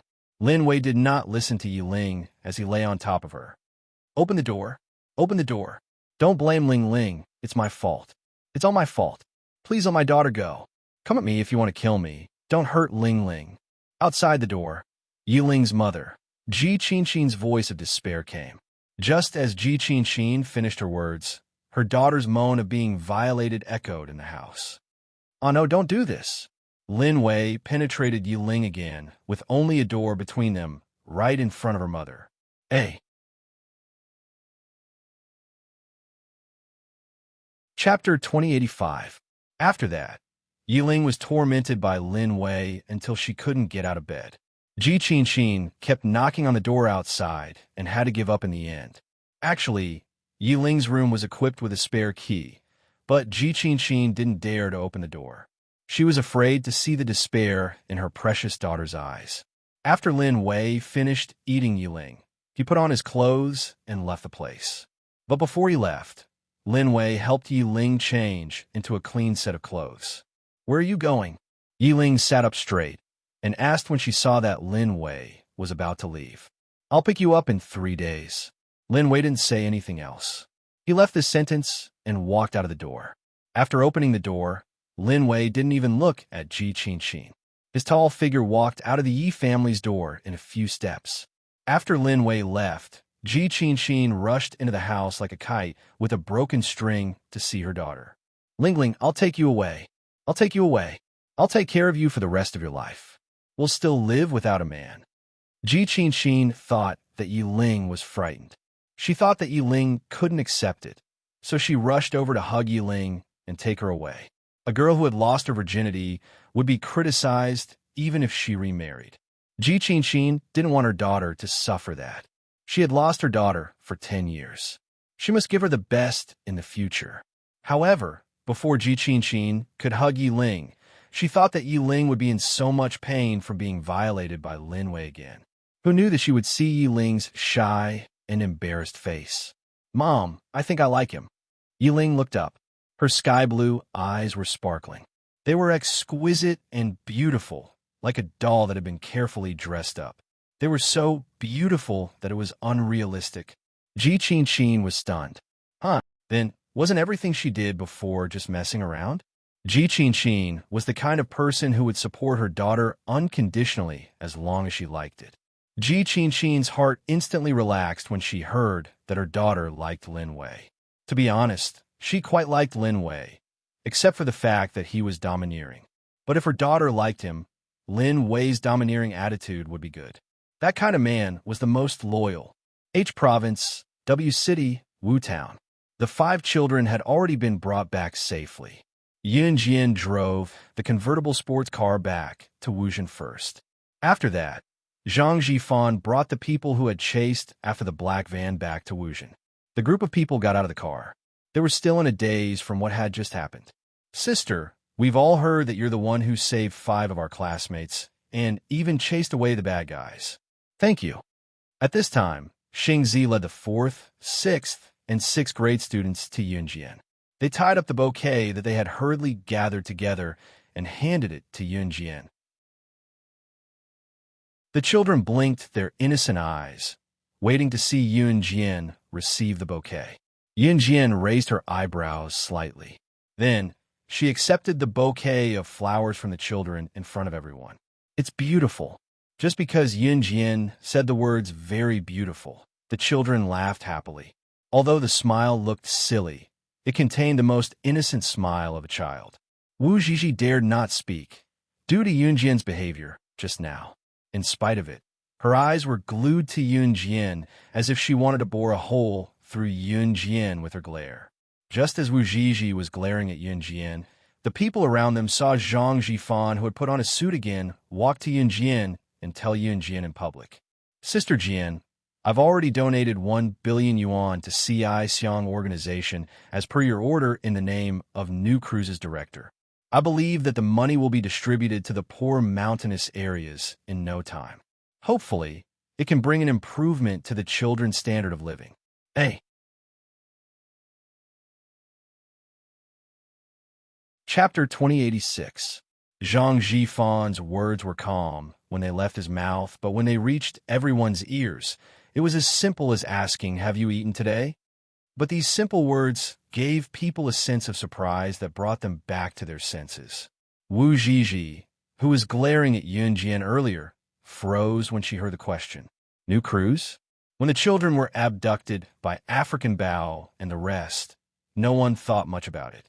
Why would Qin Yu, Zhang Jifan, and the rest appear here so coincidentally? But now, could you be New Cruise's current CEO, Mr. Zhang Jifan? Muyu looked at Zhang Jifan with shock and surprise on her face. Slowly, her surprised face turned into a look of deep worship. Zhang Jifan was tugging at the red collar of his suit. When he heard Muyu, Zhang Jifan turned to look at her. Then, in front of everyone, Zhang Jifan nodded at Muyu. That's right. His every move and every word was filled with the elegance of an upper-class person. Zhang Jifan was now adept at being New Cruise's CEO. Outsiders would not be able to tell that Zhang Jifan was a street gangster. It was also because of this that Zhang Jifan was able to promote New Cruise to other countries. Oh my God, are you really New Cruise's CEO, Zhang Jifan? Although I've never seen your photo, I've always regarded you as the person I respect the most. I heard that in the past 2 years, your methods in the business world have left your peers far behind. In just 1 year, you stepped onto the national stage, and then, in just 2 years, you stepped onto the international stage. We're all proud of you. You're our role model. I didn't expect to meet you here today. I am so excited. Muyu stood before Zhang Jifan in excitement, like a person standing before her idol. She could not contain her excitement. Zhang Jifan did not expect that someone would worship him so much. After hearing this, he felt a little embarrassed. How am I awesome? Haha, it's all thanks to Sister Jian. That new cruise is where it is today. I only look impressive on the surface, but Sister Jian is the real business elite. Zhang Jifan scratched his head, laughed twice, and then said. Only now did the crowd regain their senses. From a moment Zhang Jifan revealed Yun Jian's identity as New Cruise's director, everyone was stunned and in disbelief. The mysterious director of New Cruise was actually an 18-year-old girl. Oh my god, if Yun Jian is the director of New Cruise, how old was she when she started New Cruise? Liang Xiaomin exclaimed. Wasn't the difference a little too big? They were just ordinary university students. Even now, when they had no money, they were still reaching out to their families. What about Yun Jian? Could it be that she started a company when she was in junior high? Now that she was in university, her company was already officially operating on an international platform. Wu Ziji's eyes bulged and her face darkened, but she chose to remain silent. His expression was extremely ugly. It was as if she had gone to look down on someone back then, and that person had flown to the sky to look down on her. Compared to New Cruise, Wu Ziji's father's company was nothing. Moreover, Wu Ziji had mocked her before, so she looked like she had lost all hope. However, that was not the end of it. After Zhang Jifan heard what Liang Xiaomin said, his thoughts drifted back to the past. He chuckled and spoke without hesitation in front of everyone. Sister Jian came to us who were living at the bottom of society when she was 15, saying that she wanted to start a car marketing company. We were surprised back then, but we followed Yun Jian's lead. Actually, it's all thanks to Sister Jian that New Cruise can go international.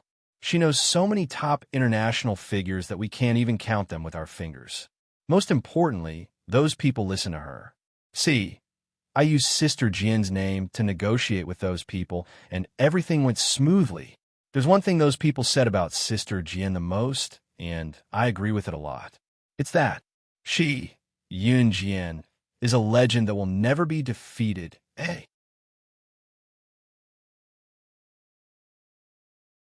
Chapter 2087. She, Yun Jian, is a legend who will never be defeated. This was the highest compliment given by the international tycoons, businessmen, and politicians. It was also what Zhang Jifan believed to be the truth. Yun Jian was truly a legend who would never be defeated. Whether it was Xinjiang town back then, Longmin City, Min City's military school, or the University of Rivertown now. Wherever Yun Jian was, there would be a legend. Knowing that Yun Jian was New Cruise's director, it was shocking news to Wu Ziji, Shun Qingjiang, Liang Xiaomin, Muyu, and the rest. Of course, her identity as the director was enough to shock Wu Ziji, Shun Qingjiang, Liang Xiaomin, and the rest. Now, Zhang Jifan was saying that Yun Jian knew so many international tycoons that they could not even count them with their fingers. Moreover, those people obeyed Yun Jian's every word. What was even more shocking was that New Cruise's success today was all thanks to Zhang Jifan. Now that they heard Zhang Jifan's words, if it were not for Yun Jian's acquaintance with the international tycoons, without Yun Jian paving the way, Zhang Jifan alone would never have the capability to lead New Cruise to the international stage. Yun Jian was the most important person for New Cruise to be where it was today. Wu Ziji, who cared a lot about her family background and wanted to compare her family background with her classmates and friends in school, had a dark expression on her face. Wu Ziji's face, which was obviously displeased after learning about Yun Jian's identity, was lowered slightly as she stared at the ground. Wu Ziji, who was initially blushing but now had a dark expression and was gripping the hem of her shirt tightly as if she was not going to back down, was now silent. Perhaps she was shocked by Yun Jian's behavior earlier, or perhaps she felt that her family background was not as good as Yun Jian's. Wu Ziji kept her head down, but she was actually so angry that she was about to spit blood. Some people wished that the world would come to see them when they were in the limelight. However, if they were slapped in the face, They would be like a football that was holding its breath, standing aside without a sound. Big brothers and sisters, my mother made mung bean soup for all of you. It's not much, but she said it's to thank you for saving me just now. Just then, a child dressed in dirty clothes walked over with a basket filled with a few bowls of mung beans. There weren't many bowls of mung beans in the basket, she said as she walked. This child was one of the 5 children who had just been kidnapped. In this poor mountainous area, mung bean soup was only taken out during festivals. Grab a small handful of mung bean soup and put it into porridge that had more water than rice. It was a fresh luxury. Today, the child's mother cooked all the mung beans. Her generosity was indescribable. The child's arrival made the few people who were talking just now shut their mouths. The child also obediently took out bowls of mung bean soup from her basket and handed them to everyone. The child was reluctant to eat it herself and gave all the delicious food to others. At this time, when the child handed the mung bean soup to Wu Zhizhi slapped the bowl of mung bean soup in the child's hand to the ground. Don't give it to me. I don't know how many people have eaten this bowl. There's so many bacteria on it. It's so dirty. Also, have you washed your hands? Has your mother washed her hands? I think you people here are so poor that you can't even afford to wash your hands. It's so dirty. Hey.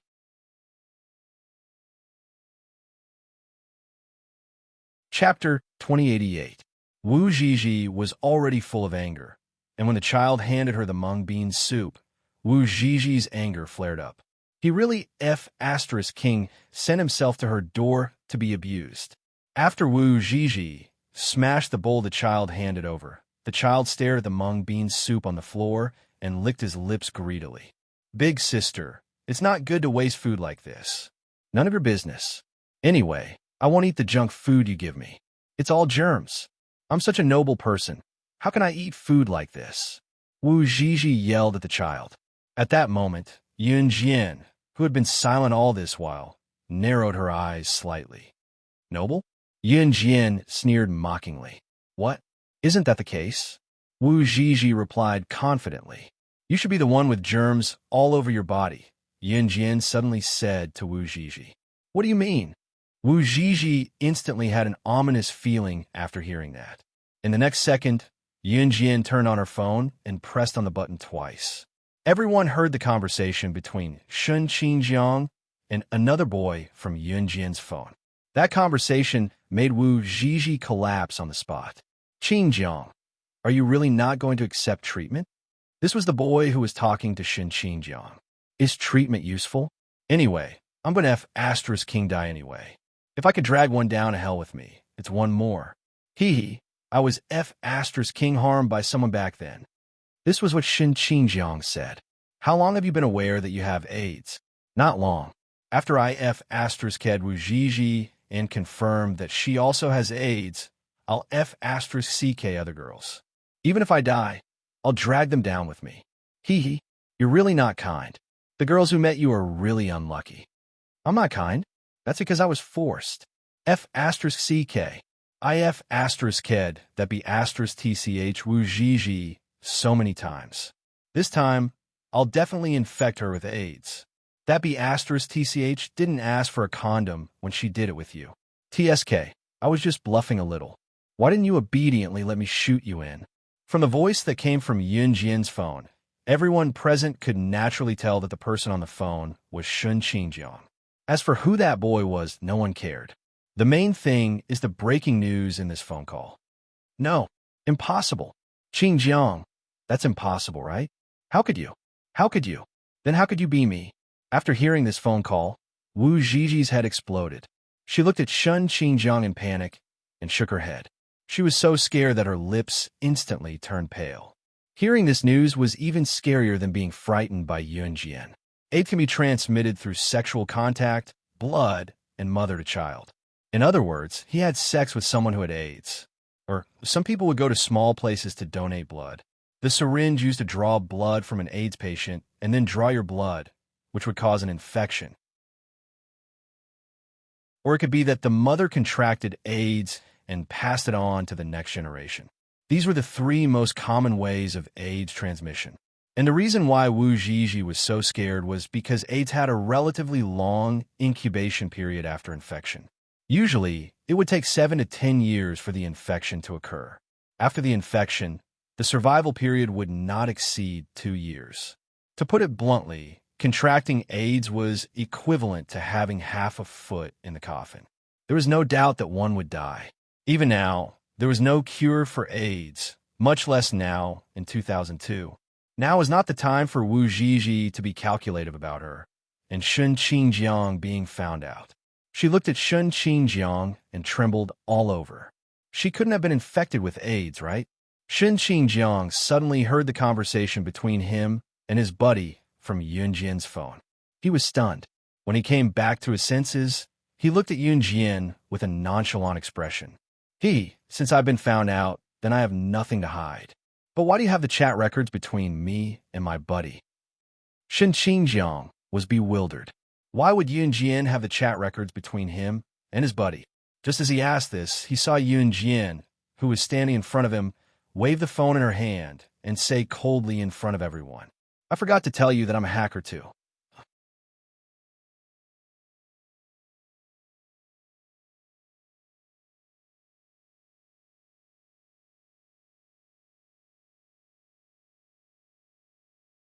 The surrounding children were playing with a group of university students. Yunjian was lying on the lawn bathed in the weak morning sunlight. At the side, there were 4 or 5 sheep bleating as they surrounded Yunjian. The sunlight was very glaring. Yunjian was mesmerized by it.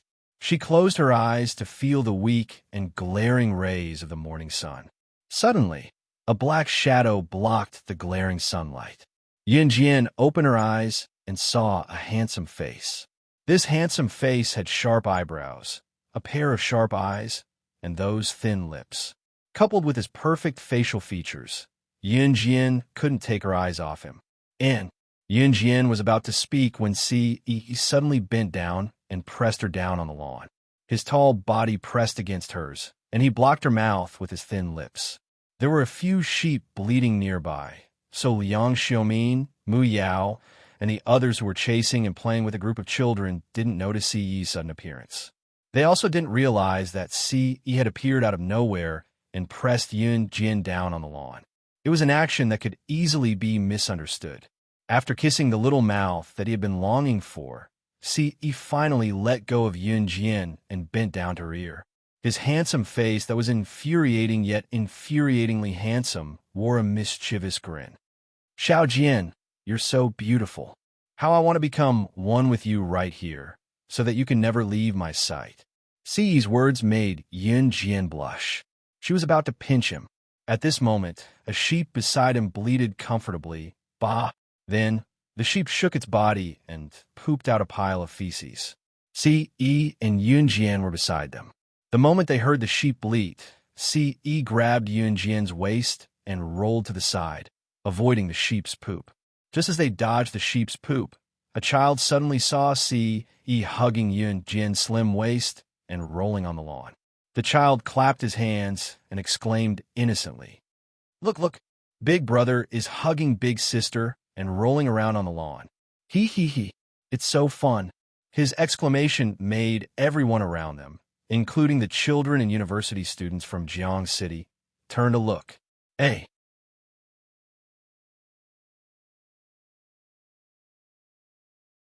Chapter 2090.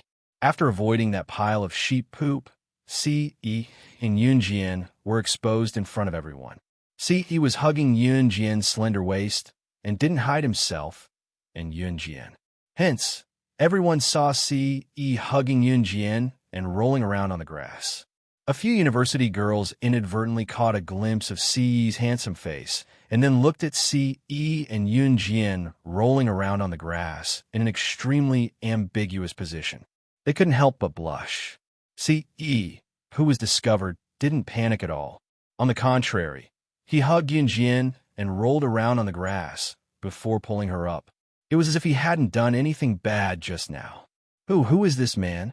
There's actually such a handsome man in this world. Could he be her boyfriend? When the girls saw Si's handsome face, they couldn't react for a long time.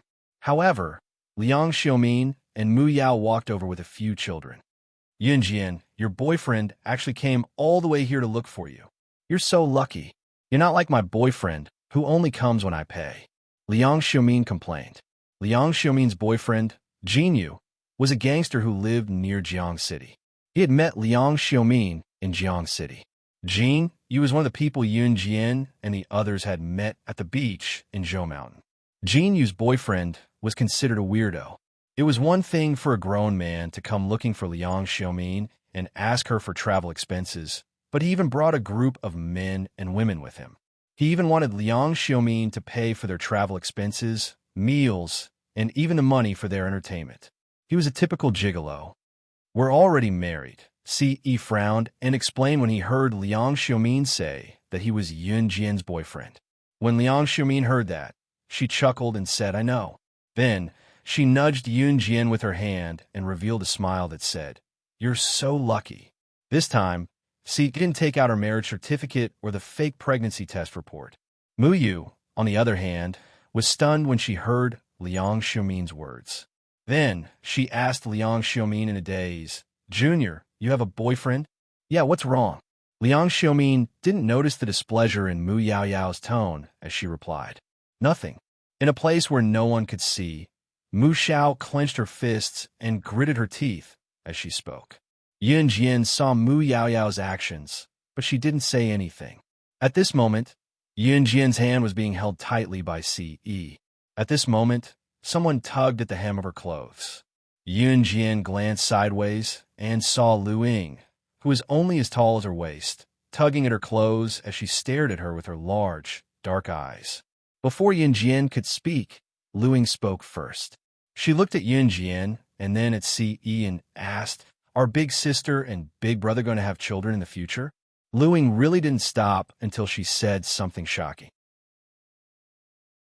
After he said that, the people around him pretended to cough a few times.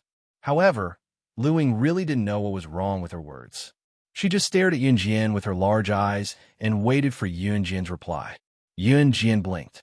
Before she could say anything, Liang Xiumin reached out and gently flicked Lu Ying's forehead and said, Yes, yes, yes. They're in that relationship. When Lu Ying heard Liang Xiumin's words, she suddenly clapped her hands and said, That's great. Big brother and big sister are so beautiful. Big brother and big sister's children will be especially beautiful in the future. After Lu Ying said this, a little boy next to her added, But to have a baby, don't they have to fight before they can get pregnant? My mother and father fought, and I had a little brother. Nonsense.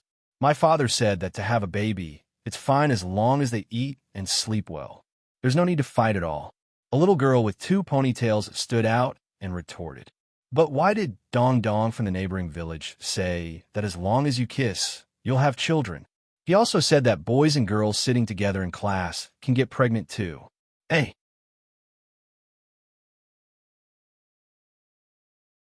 Chapter 2091. Regarding the question of how to have a child, the children all talked about it. A group of innocent children discussing how to have a child. The result of the discussion really made people not know whether to laugh or cry. The few university students standing by the side listened to the discussion of this group of children and felt awkward for a moment. However, the children were completely unaware of how shocking their words were. Hearing this child say that boys and girls would get pregnant when they sat together in class, a 10-year-old girl suddenly burst into tears. Wah, wah, wah, wah. Then I've been deskmate with a boy for a year. Am I pregnant now? Am I going to have a child soon? I don't want wah, wah, wah. After this little girl cried, the surrounding girls were all shocked by the little girl's words, and perhaps affected by the atmosphere. One by one, they all cried out, Does that mean I'm pregnant too? I don't want to be pregnant. Wah, wah, wah. I've also been deskmate with a boy for 2 years. Will I have 2 children? I don't want to. Wah, wah, wah. Mom said that if I get pregnant before marriage, I'll be drowned in a pig cage. In less than 2 minutes, the group of children who were running and jumping around, just now all the girls stood in place and cried. The boys looked at the girls in a daze, not knowing whether to comfort them or not. This scene progressed so quickly that it surprised the group of university students present.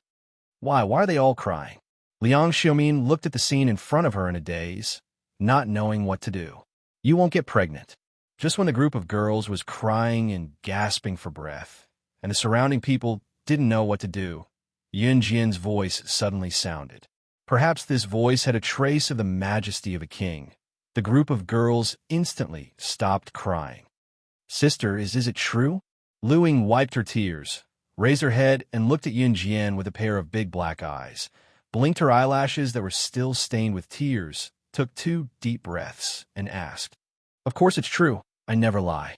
Yun Jian's red arc raised, and she smiled faintly. Perhaps Yun Jian's words had a certain charm. The girls present really stopped crying. Although there was a small interlude, everyone had a great time in the morning and afternoon. See, he didn't leave at night and stayed at Lu Ying's house.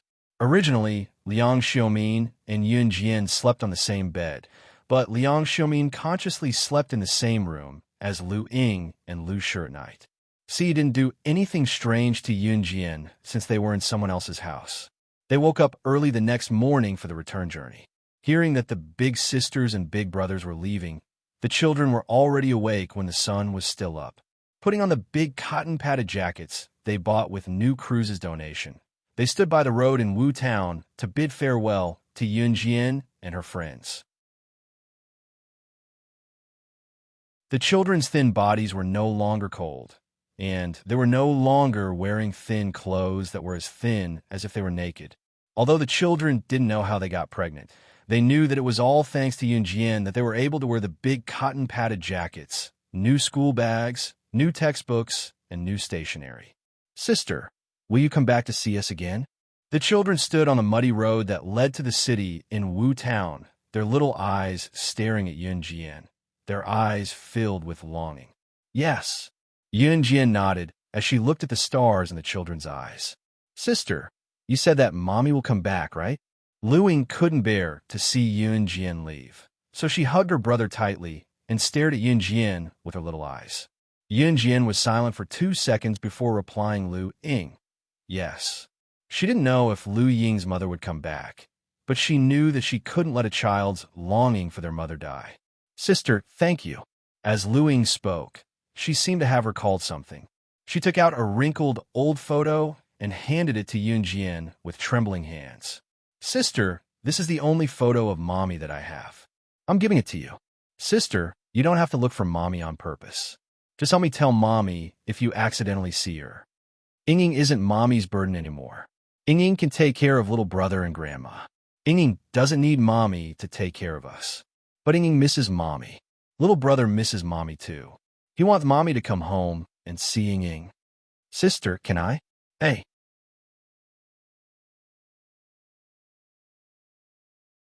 Chapter 2092. Lu Ying begged Yun Jian in the most tactful tone she could muster. As she spoke, she handed the black and white photo that was so old that the face could barely be seen to Yun Jian with trembling hands. Lu Ying's father had passed away, her grandmother was paralyzed, her younger brother was still young, and her mother had run away with someone a long time ago. Her only wish now was to see her mother again. As for this old photo, to Lu Ying, it was the only thing she remembered her mother's appearance. Now, she handed the most precious old photo to Yun Jian because she trusted Yun Jian. She believed that Yun Jian would help her keep an eye on her mother, so Lu Ying still gave the photo to Yun Jian. However, Yun Jian took the old photo from Lu Ying's hands in front of everyone and then glanced at the people in the old photo. There were 5 people in the old photo: an old lady, a young man, and a young woman. The young man and the young woman were holding 2 children in their arms.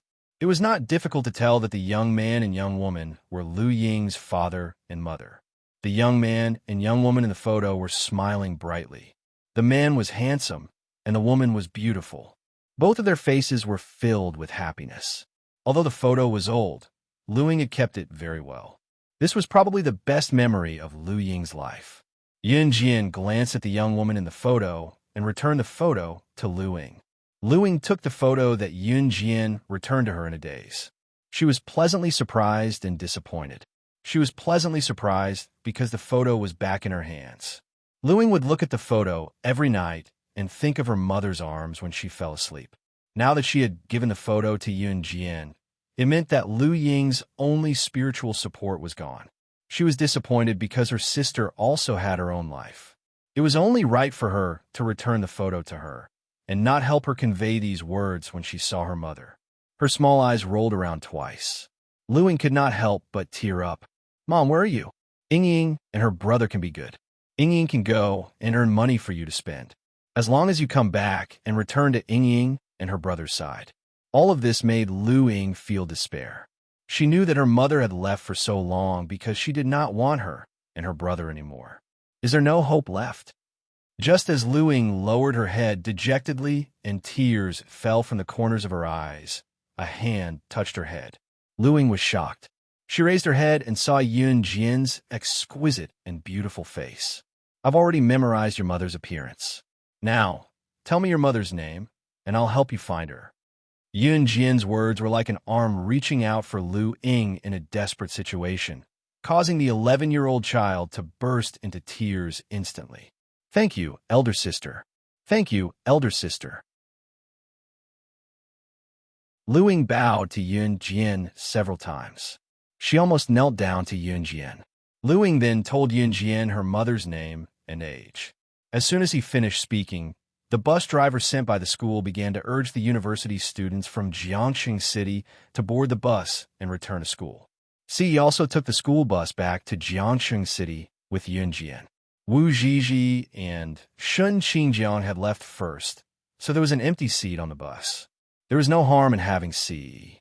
When they had just boarded the bus, Yun Jian could still feel that Lu Ying was staring at her closely. Her small eyes were filled with hope. Seeing this, Yun Jian pursed her red lips. The second before she boarded the bus, she left Lu Ying with these words: "I'll definitely help you find your mother. I never lie." Although Lu Ying was still a child, she had been very good to Yun Jian and Liang Xiumin. She had even given up her blanket to Yun Jian and Liang Xiumin in the beginning, even if it meant that she would freeze. The reason why Yun Jian could make her subordinates submit to her wholeheartedly was that she, Yun Jian, had always been a vengeful person. She would definitely do what she said. Hey.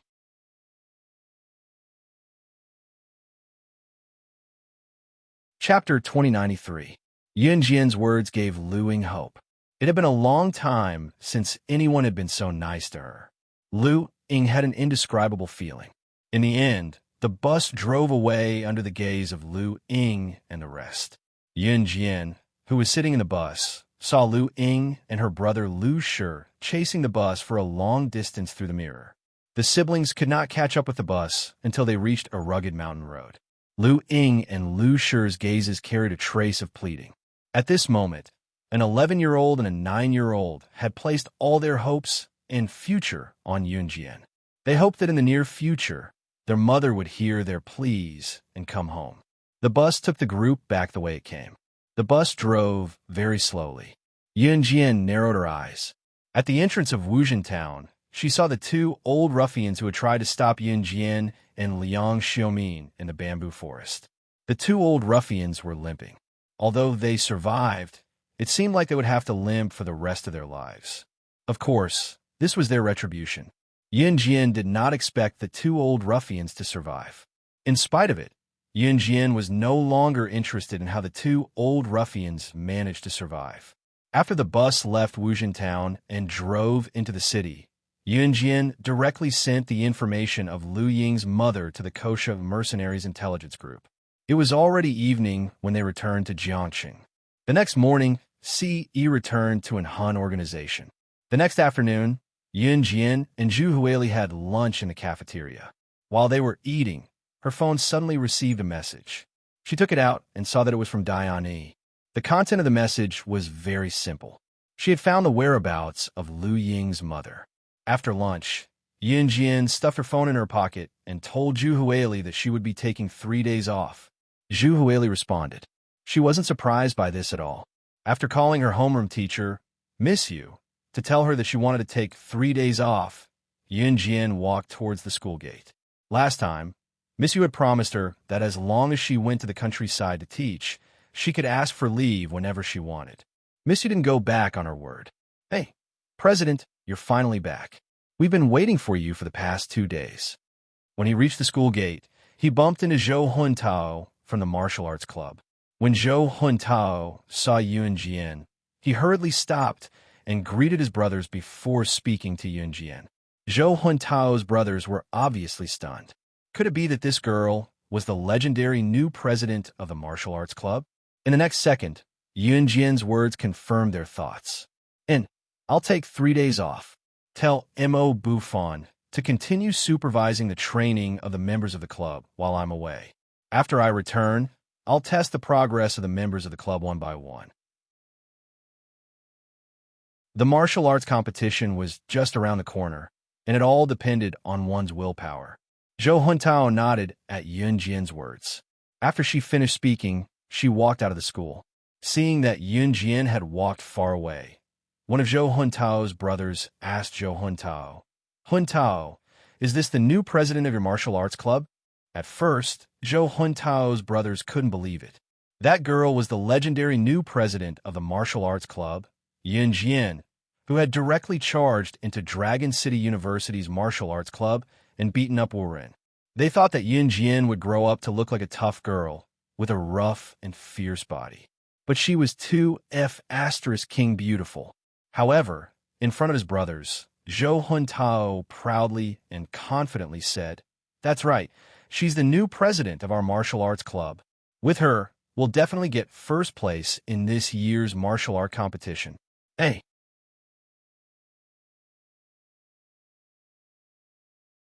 Chapter 2094. Zhou Huntao's confident words caused an uproar among his brothers, although there was a trace of disbelief in their hearts. Could such a skinny body really lead the members of the martial arts club to win the first place in this year's martial arts competition? But at this moment, no one said anything about doubts. The next day, Ji Province, Guang City. Guang City was a first-tier city located in Ji Province. Its economy was developing fast, and the people's living standards were high. Located in the suburbs of Guang City, there was a tall villa. The villa was surrounded by people holding iron rods. This group of people looked like ruffians from head to toe. They walked back and forth to the left and right as if they were guarding someone in the villa. In the villa, in a large room, a lady sat in front of a makeup mirror. She fiddled with her hair in a daze, and her face was getting more and more haggard. With a creak, the door was opened and then closed. This lady was completely unaffected by the door opening and closing. She continued fiddling with her hair in a daze, as if she was an emotionless doll.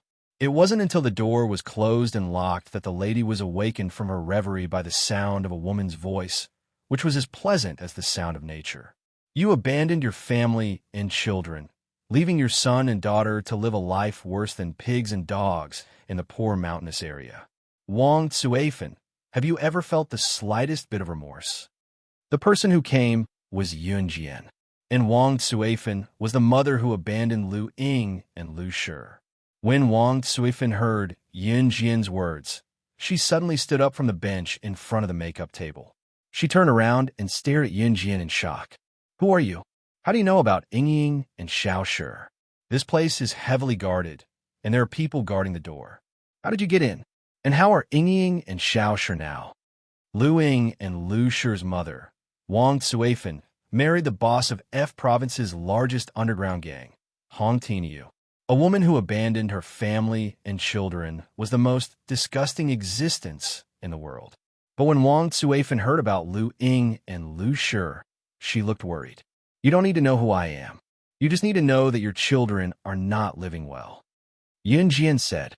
Hearing Yuan Jian say that Lu Ying and Lu Shi were not doing well, Wang Suifan covered her face and cried softly. "Ying, little Shi, I'm sorry. I'm sorry." After a while, when Wang Suifan calmed down, Yuan Jian learned the truth from Wang Suifan. Wang Suifan didn't abandon her family.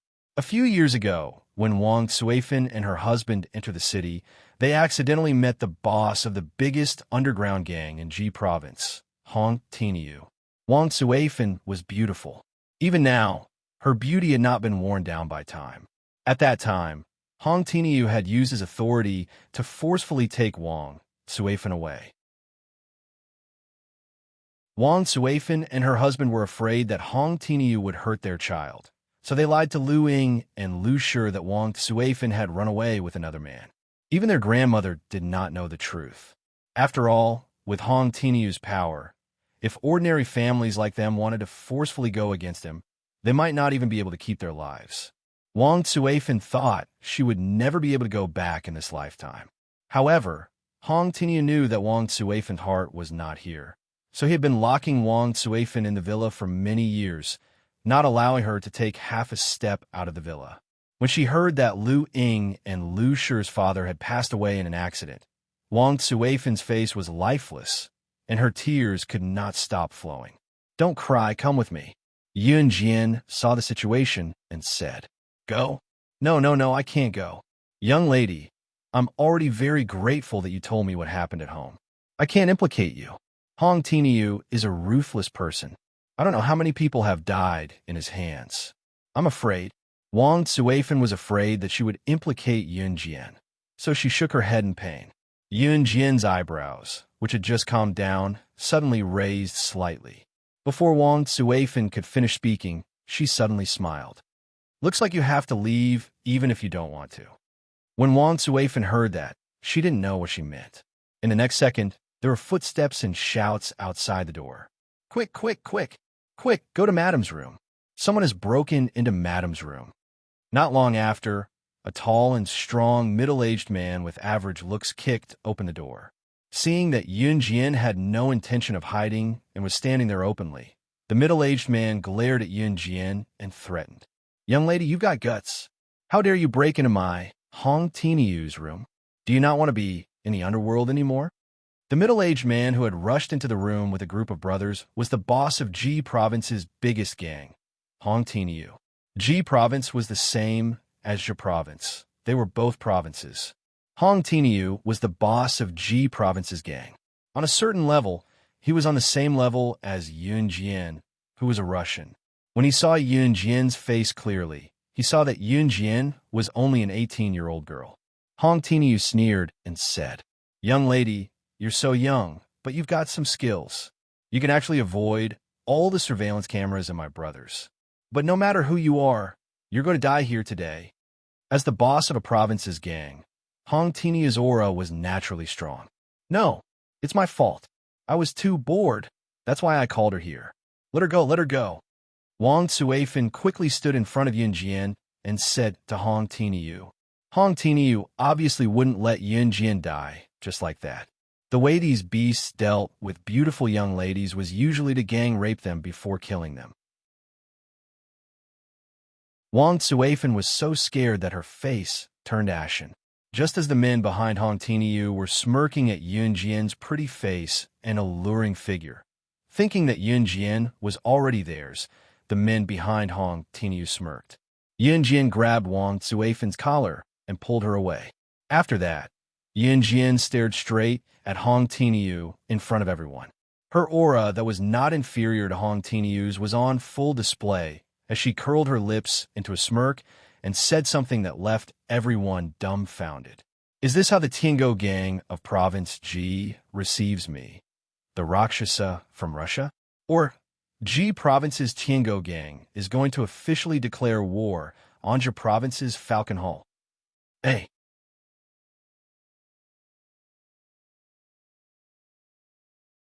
Chapter 2095.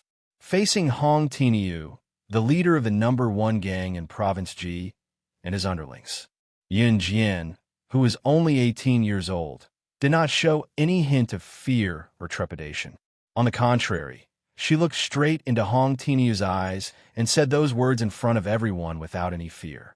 His words and actions were enough to make Hong Tinyu and the group of brothers behind him exclaim in admiration. But what did Yun Jian just say? Rakshasa?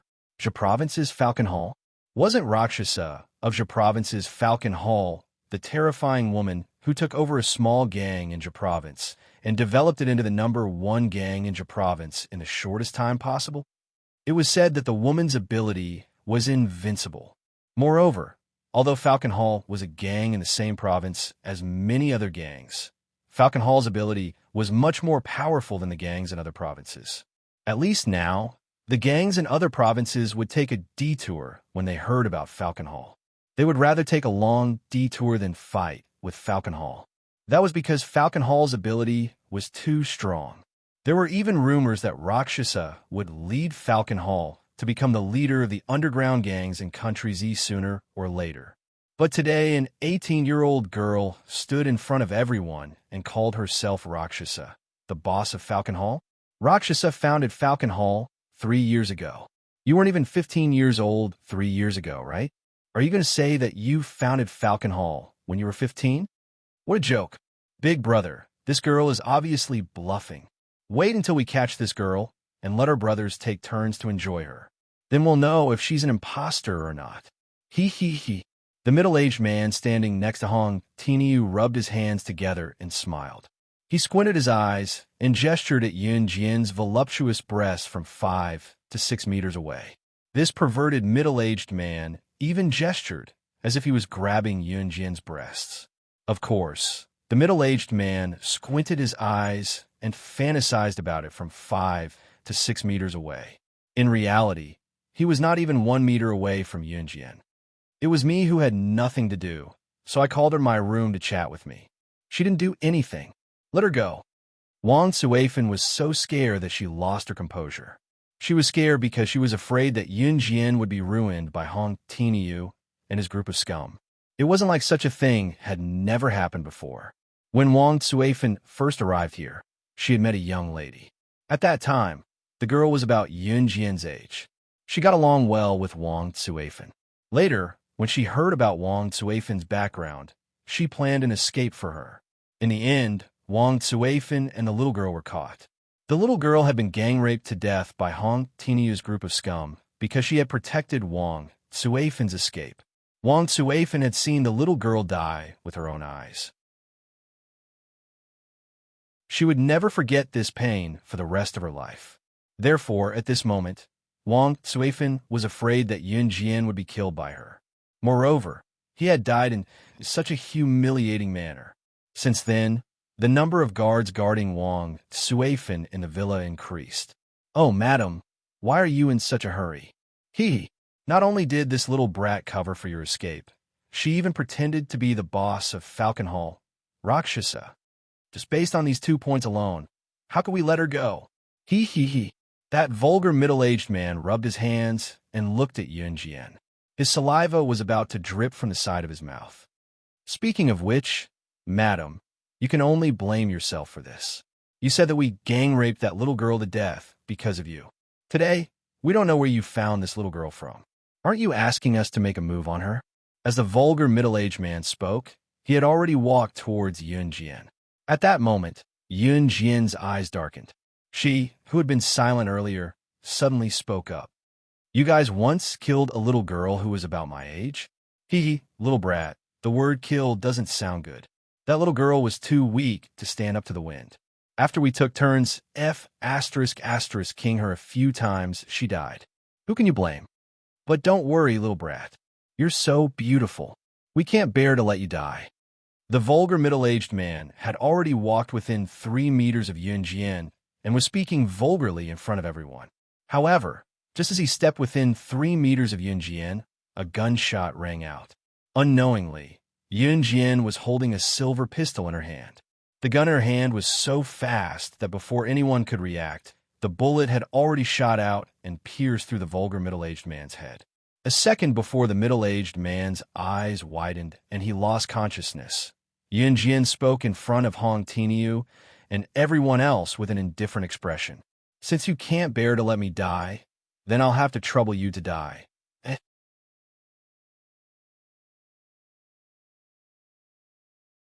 Chapter 2096. When the crowd finally reacted, they did not see the perverted middle-aged man assaulting Yun Jian. Instead, they saw a bright bullet piercing through his head and nailing him to the wall behind him. The sleazy middle-aged man widened his eyes and stared at Yun Jian for 2 seconds with narrowed pupils. 2 seconds later, the perverted middle-aged man fell to the ground and stopped breathing after Yun Jian finished her sentence. F***CK. This woman killed the 3rd leader of the Tiango gang. One of the men behind Hong Tiniu shouted with his eyes wide open. The dead, perverted, middle-aged man was Lin Buelang, the third leader of the biggest gang in Province G, the Tiango Gang. Lin Buelang was the third leader of the Tiango Gang. He was lustful and spent every night with beautiful women. He did not care about the Tiango Gang's affairs. Therefore, Lin Buelang's first thought when he saw Yun Jian was his perverted thoughts. Everyone was shocked that Yun Jian had taken out a gun and killed Lin Buelang. At the same time, Wang Tsuifan, who thought that she would kill Yun Jian, was shocked too. The young lady carried a gun with her. The villa was heavily guarded. If Yun Jian could enter the villa without being noticed, it meant that she was not an ordinary person. Wang Tsuifan did not even know who Yun Jian was when she said that she was the boss of the province's Falcon Hall, Luo Sha. However, the scene of Yun Jian taking out a gun and killing Lin Buelang caused an uproar. "Boss, this young lady is guts.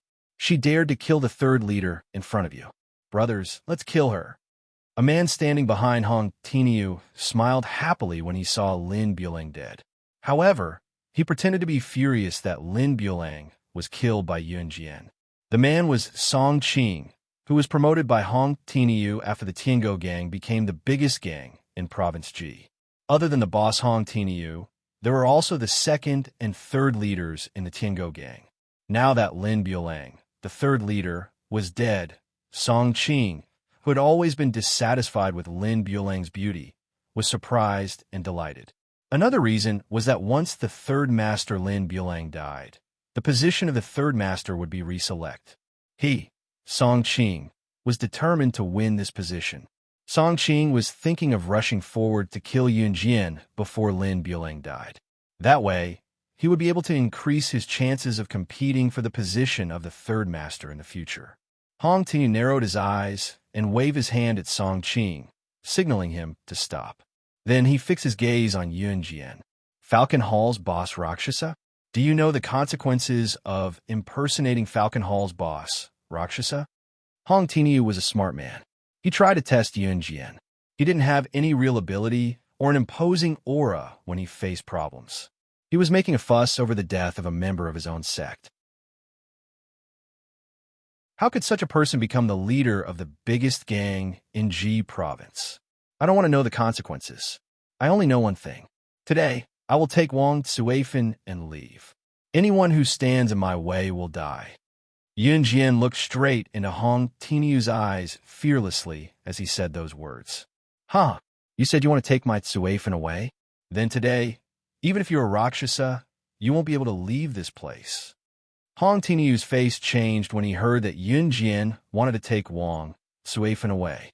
Hong Tiniu waved his hand and shouted to his brothers behind him, "Set up the Tiango Gang's inescapable net.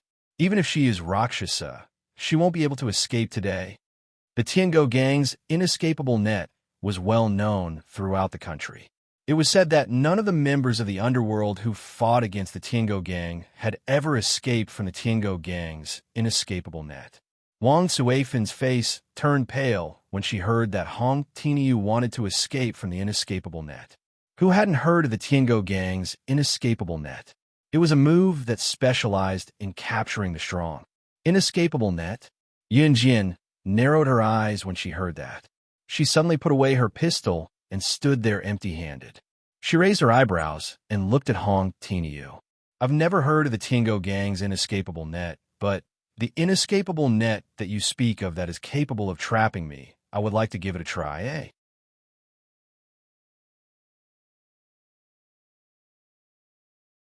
Chapter 2097. A net that could trap Yun Jian? Interesting. Yun Jian raised her eyebrows. Yun Jian's words made Hong Tiniu slightly nervous. Had she not heard of the Tiango Gang's net that was well known throughout the country? Was she not afraid? But due to his confidence in the Tiango Gang's net, Hong Tiniu narrowed his eyes and looked at Yun Jian. He smiled and said to Song Qing, who was standing behind him, "Song Qing, immediately set up the net.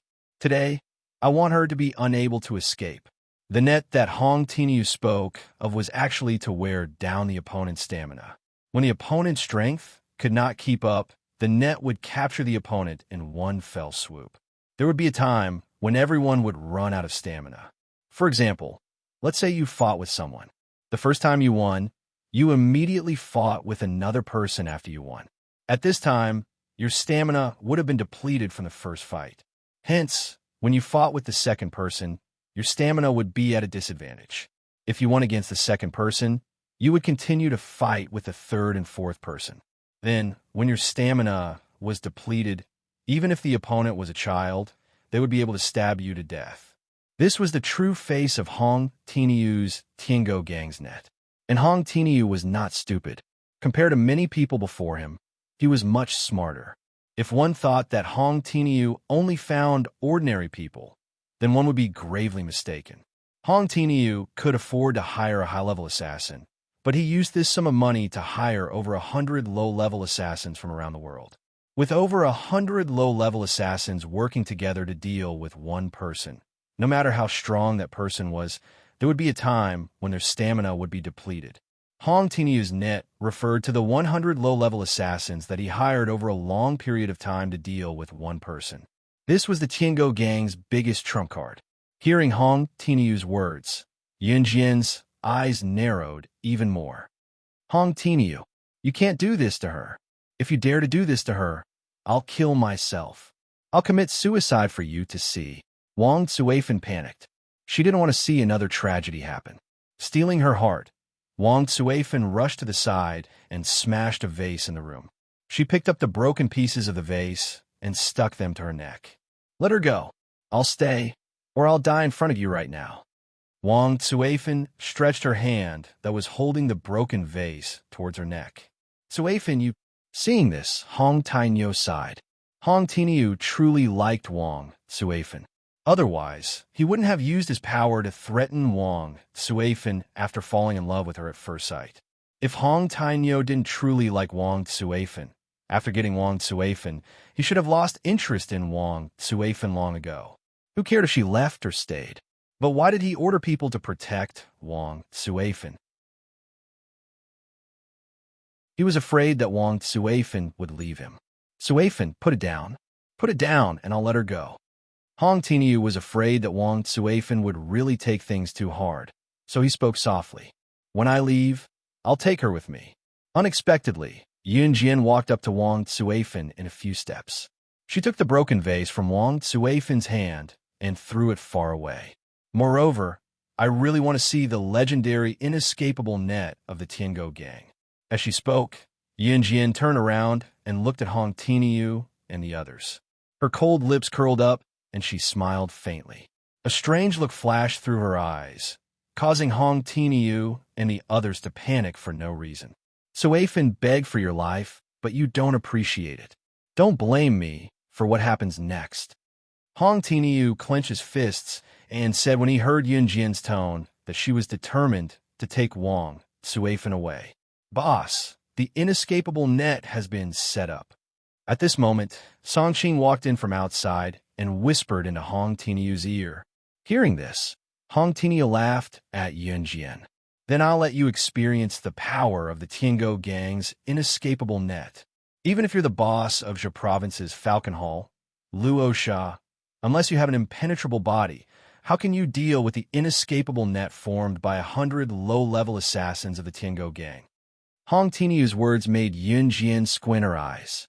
100 low-level assassins. Hearing Yunjian's question, Hong Tianyu thought that Yunjian was afraid. The group of brothers standing behind Hong Tianyu also grinned. So what if she was really the boss of Falcon Hall, Luosha? If she was really the boss of Falcon Hall, then the Tiango Gang would be invincible once they killed the boss of Falcon Hall. Just as the group assumed that Yunjian was scared out of her wits, Yunjian, who stood in front of them, smirked and uttered her arrogant words. You're right. I'm not going to let you go. A mere 100 low-level assassins want to block my path? Tiango Gang of Province G. Looks like the inescapable net that you're talking about is just this.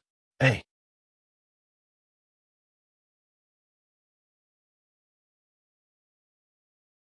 Chapter 2098. It had to be mentioned that Hong Tianyu was indeed smart. If it was someone else, they would rather hire a powerful high-level assassin than use the money to hire a powerful high-level assassin to hire 100 low-level assassins. But Hong Tianyu did the opposite. In fact, Although the strength of a high-level assassin was powerful, there was a limit to his strength. One chopstick was easy to break, but 10 chopsticks were hard to break. 3 cobblers were better than 1 Zhuge. These 2 proverbs were the same as how 100 low-level assassins could compete with a high-level assassin. Even Yun Jian had to be on full alert when facing 100 low-level assassins. But why did she still say such arrogant words after knowing all these?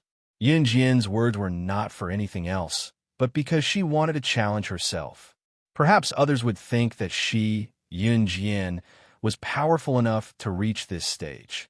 But to Yun Jian, her life had just begun, endlessly challenging the strong, exploding her strength in desperate situations. That was Yun Jian's life goal.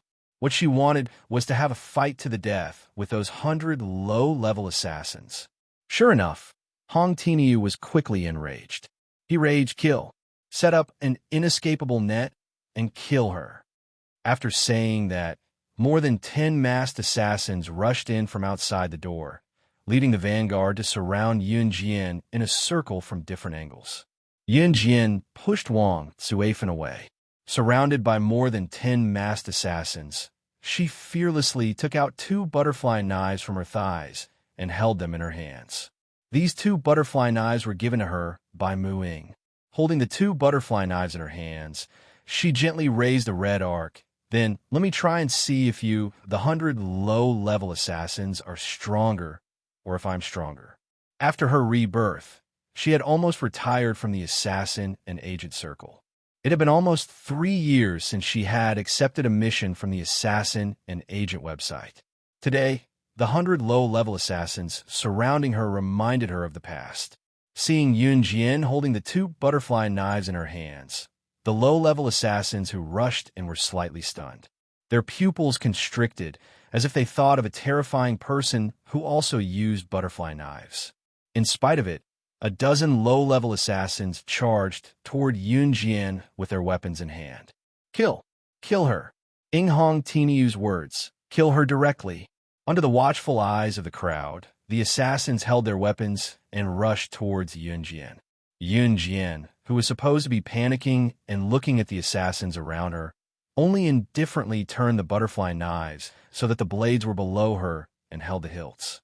More than a dozen assassins came at her from different angles.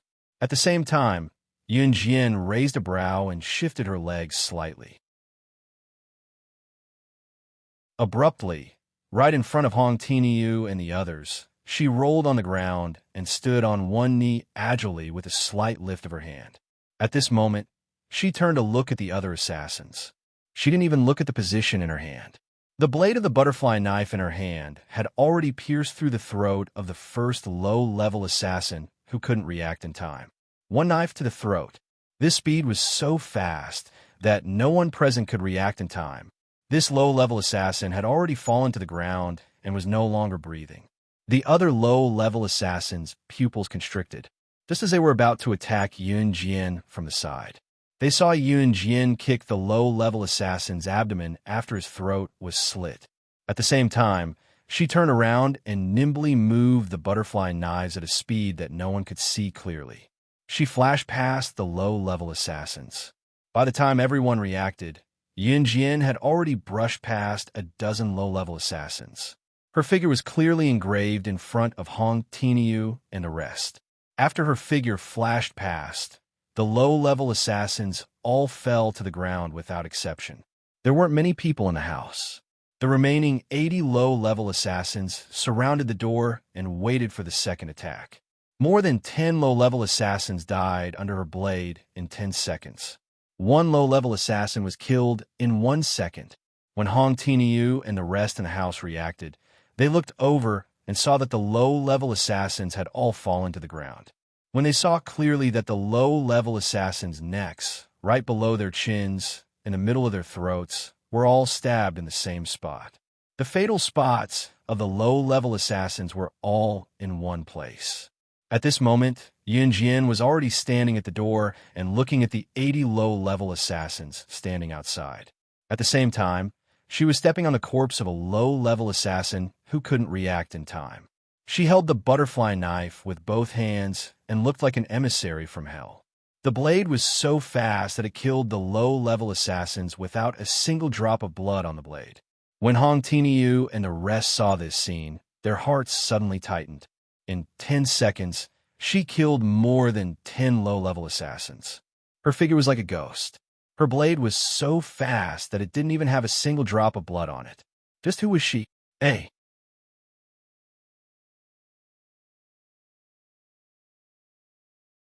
Chapter 2099. Yun Jian had used less than 10 seconds to finish off the first batch of low-level assassins who had rushed into the house with their butterfly knives.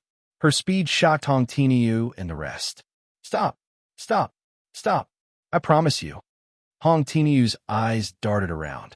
Seeing that the situation was not good, he made a prompt decision to stop Yun Jian. The commission for hiring 100 low-level assassins was not cheap. With 10 low-level assassins dead, the Tiango gang had suffered a great loss. If Yun Jian continued to kill, Hong Tinyu was certain that Yun Jian had the ability to kill 100 low-level assassins from the Tiango gang. Then, the Tiango gang would be finished. Such a terrifying woman. She must be the boss of Falcon Hall. Rakshasa. I'll stop just because you asked me to. There's no such thing as a free lunch in this world. Yun Jian held the 2 butterfly knives in her hands and walked towards the 80 low-level assassins as she spoke. However, before Yun Jian walked out of the door, Hong Tinyu made another concession. I'll let you take my wife away. As long as you let go, I, Hong Tinyu, will promise you 3 things in the future. As long as I can do it, I won't go back on my words. I swear on the name of the Tiango gang. Hong Tinyu's words made Yun Jian, who had achieved her goal, put the butterfly knives back into the tight parts of her thighs. Although the people in the underworld were all gangsters, they were the most loyal, even though they may be distasteful in some ways. Yun Jian heard this and looked at Hong Tinyu from the corner of her eyes. She planned to stop now. Remember what you said. After that, she beckoned Wang Tsuifan to leave with her. Wang Tsuifan was stunned when she left. She did not expect Hong Tinyu to really let go. Although it was good to use the 100 low-level assassins as practice, Yun Jian was not stupid enough to get herself into trouble. Although the Heavenly Dog Gang was beneath her notice, having one more enemy meant that she would have one more person to kick her when she was down one day. When a person was in their prime, they could trample on anyone and treat them like ants. However, there was one thing that they had to remember. If one day they accidentally fell from grace, then the people that they had offended in the past would do everything they could to make them fall into hell. As for you, who is in dire straits, you might not even be able to resist an ant, not to mention a group of ants. Yun Jian knew this very well, so when she made a move, she either cut the weeds and eliminate the roots to prevent future trouble, or she would stop at a certain point. Seeing that Yun Jian had left with Wang Tsuifan, Song Qing was still thinking about the position of the third elder. Thus, he went to Hong Tinyu's ear and whispered, "Boss, do you want me to send someone to kill her? Bring Madam back." "Do? Can you do it?" Hong Tinyu pushed Song Qing away. "What about Madam? Are we finna watch Madam return to that destitute countryside?" Song Qing asked again. "I have my own plans." Hong Tinyu shouted angrily. He kicked the door open and walked out. Yun Jian brought Wang Tsuifan and rushed back to Wuzhen Dali village overnight. When Lu Ying and Lu Shi saw that Wang Tsuifan had returned, both of them were stunned. Is it Mom? Sister really brought Mom back? Did we really see Mom? Lu Ying stood there in disbelief. When Wang Tsuifan left, her younger brother Lu Shi was still young. When he saw Wang Tsuifan, blood was thicker than water. Relying on his family, he immediately pounced on her. "Mom." After Wang Tsuifan left and her father passed away, Lu Ying, who was only 10 years old, took on the job of supporting the family. When she saw Wang Tsuifan, she was stunned. She stood there in a daze and did not move for a long time. Ying. When Wang Tsuifan saw Lu Ying, tears flowed down her face. She carried her son Lu Shi, walked over, squatted down, and hugged Lu Ying. Then she cried bitterly. Yun Jian saw this and smiled slightly. Then She walked out of the door and left some space for her mother and child, who she had not seen for a long time. Just as she stepped out of the door, her phone beeped with a text message. It was from Qin Yiru, and the message read, "You're reading this for me. Xiao Jian, come home this weekend. Something happened at home. Hey."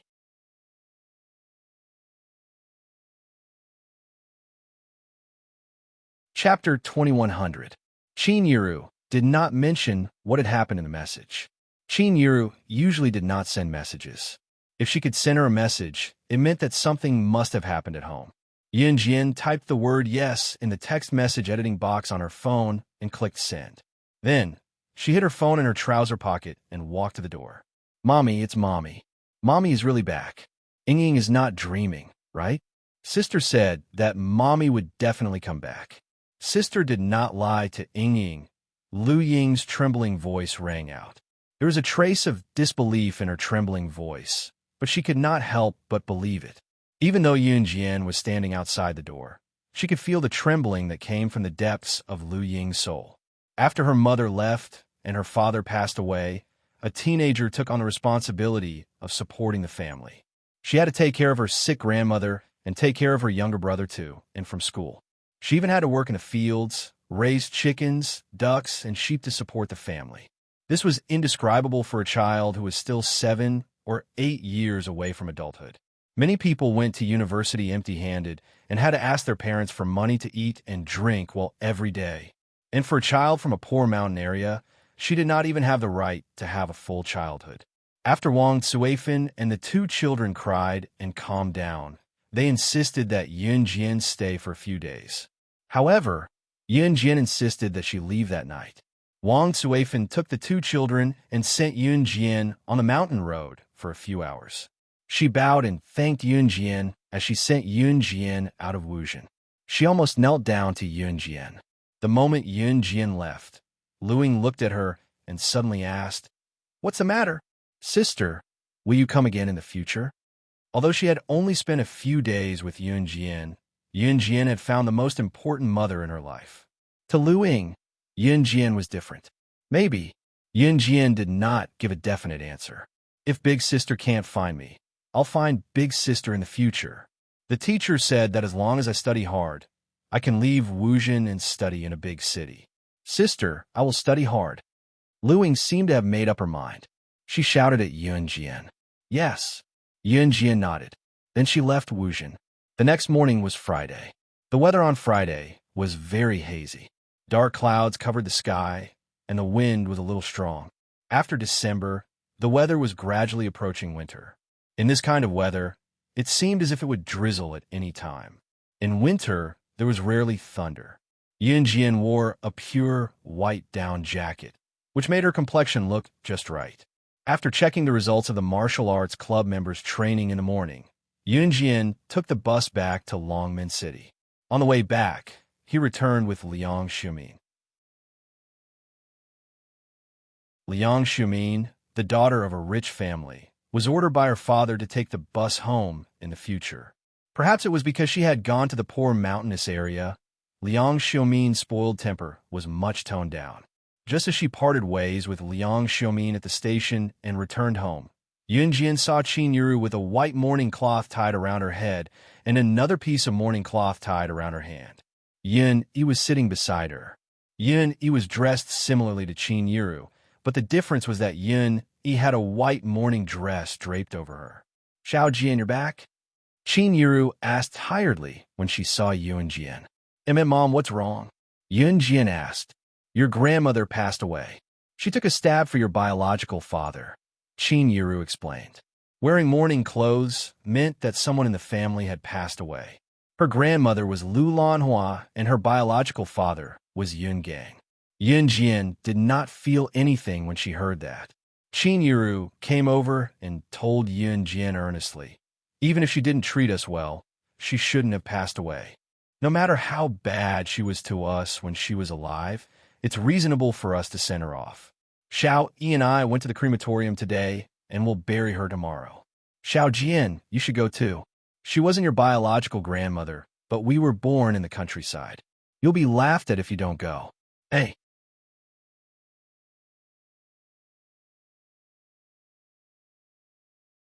Chapter 2101. After Qin Yuru knew that Yun Jian was not the real Yun Jian, she did not force her to do anything anymore. However, a girl's reputation was very important. Even if Yun Jian already had CE, even if she was not the real Yun Jian. At least, in Qin Yuru's opinion, she did not want to be gossiped about. In the countryside, no matter how the elderly treated you when they were alive, if you were calculative after they passed away, you would be the one who would be gossiped about. Lu Lanhua did not die of illness. Yin Gang was being hunted down by the people who lost the gamble 2 years ago. He had been on the run for 2 years, and his debt from the loan sharks had grown. Yin Gang had left Longmen City, Inja Province, to hide from the loan sharks for 2 years. He had returned to Longmen City, this time to repent, and take his old mother away from here to start a new life. He did not expect the loan sharks to rush to his door to collect the debt when they learned of his return. Both parties had a dispute, and Lu Lanhua had taken a stab for Yun Gang when one of them stabbed him in the heart. The loan sharks were afraid of life after all, so they fled in fright when they saw Lu Lanhua taking a stab for Yun Gang. Yun Jian did not feel anything even when she heard this. Lu Lanhua's death didn't bring her any sadness or sadness. Yun Jian, on the other hand, only looked at where Yun Yi was not far away. She saw her brother Yun Yi's blank expression, obviously sorrowful. It was not hard to understand. Lu Lanhua favored boys over girls and scoffed at Yun Jian and Qin Yuru, but she was really good to Yun Yi. From the original owner's memories, Lu Lanhua had saved a few days' worth of food for Yun Yi just to buy a piece of meat for him to eat. She wanted to eat something good, so she could save a few days' worth of food for him. To Yun Jian and Qin Yuru, Lu Lanhua was detestable, but to Yun Yi, she was also a good grandmother who had been very kind to her. People were like this. Even if a person treated you badly, that person would still have people they wanted to treat well, and they would also have their own circle of life. Yun Jian could not help sighing. Of course, Yun Jian could not restrain Yun Yi and make Yun Yi not feel sad or sad after Lu Lanhua's death like her. Everyone's way of life was different, and outsiders treated them differently as well. Yun Jian would not restrain anyone from hating someone she detested. There was only one thing she could do. If anyone bullied her, she would pay them back 100-fold. She would not interfere with how the person who bullied her treated others. Coming back to reality, Yun Jian stared at Yun Yi, who was wiping his tears in silence for 2 seconds before asking Qin Yuru, "Does Mom want me to go?" Yes. Not because of anything else, but because of Qin Yuru's words, Yun Jian agreed.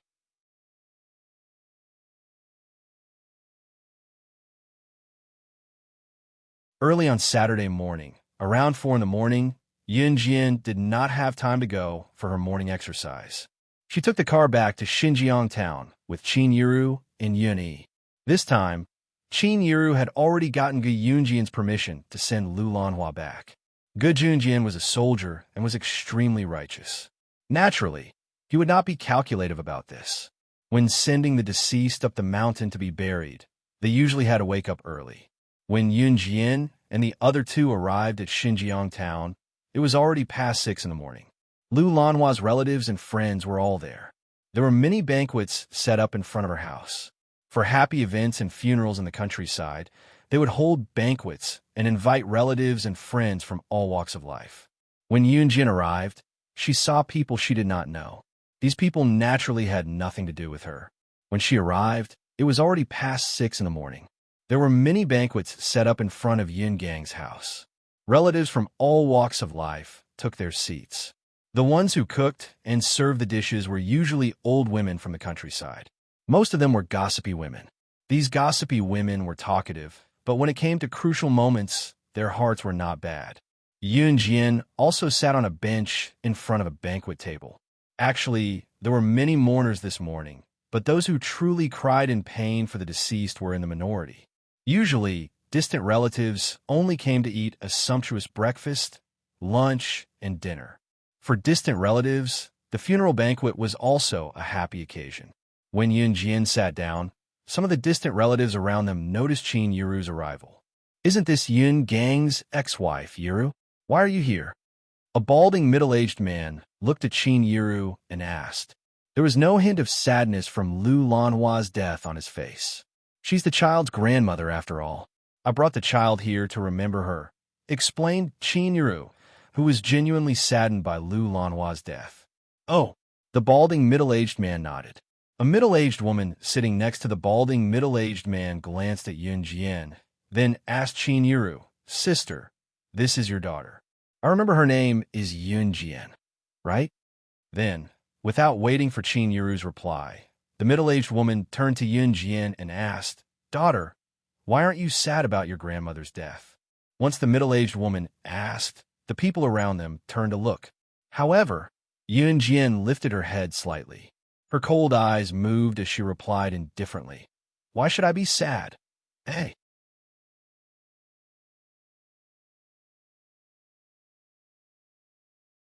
Chapter 21:02.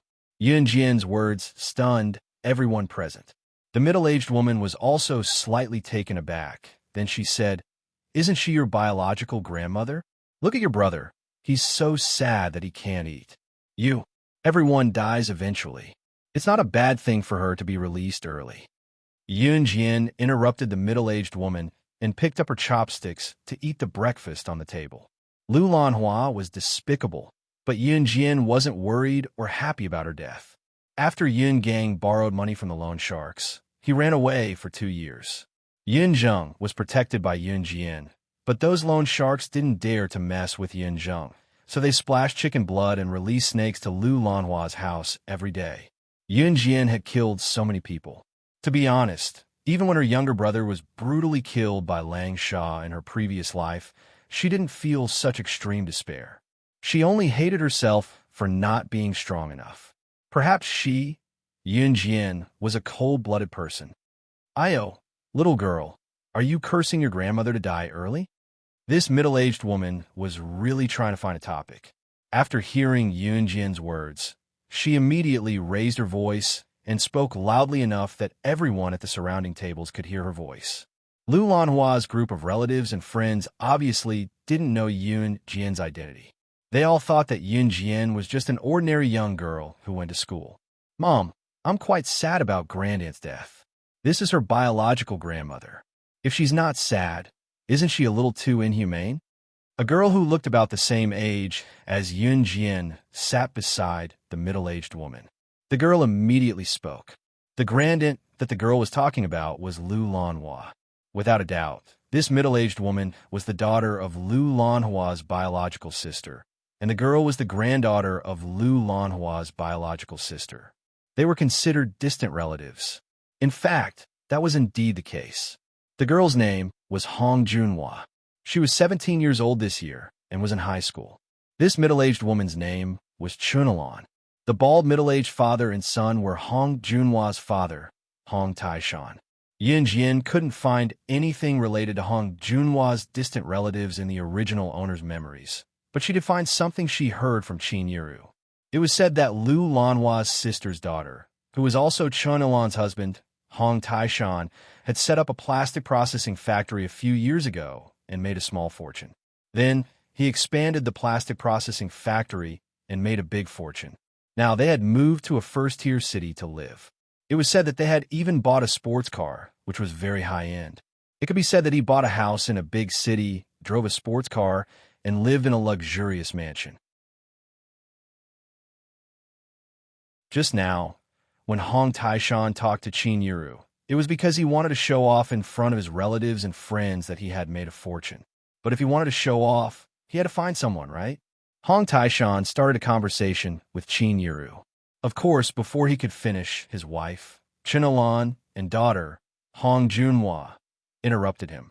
Chunalan and Hong Junhua were feeling smug, thinking that their family had struck it rich. They had to take advantage of Lu Lanhua's funeral to show off and satisfy their vanity. Only Yun Jian, Qin Yiru, and a few others were sitting with them, so they naturally found a topic to talk about. People from the countryside were most afraid of being bad-mouthed, especially when a girl's reputation was the most important. At least, Qin Yiru cared a lot about it. It couldn't be helped if she was called old-fashioned.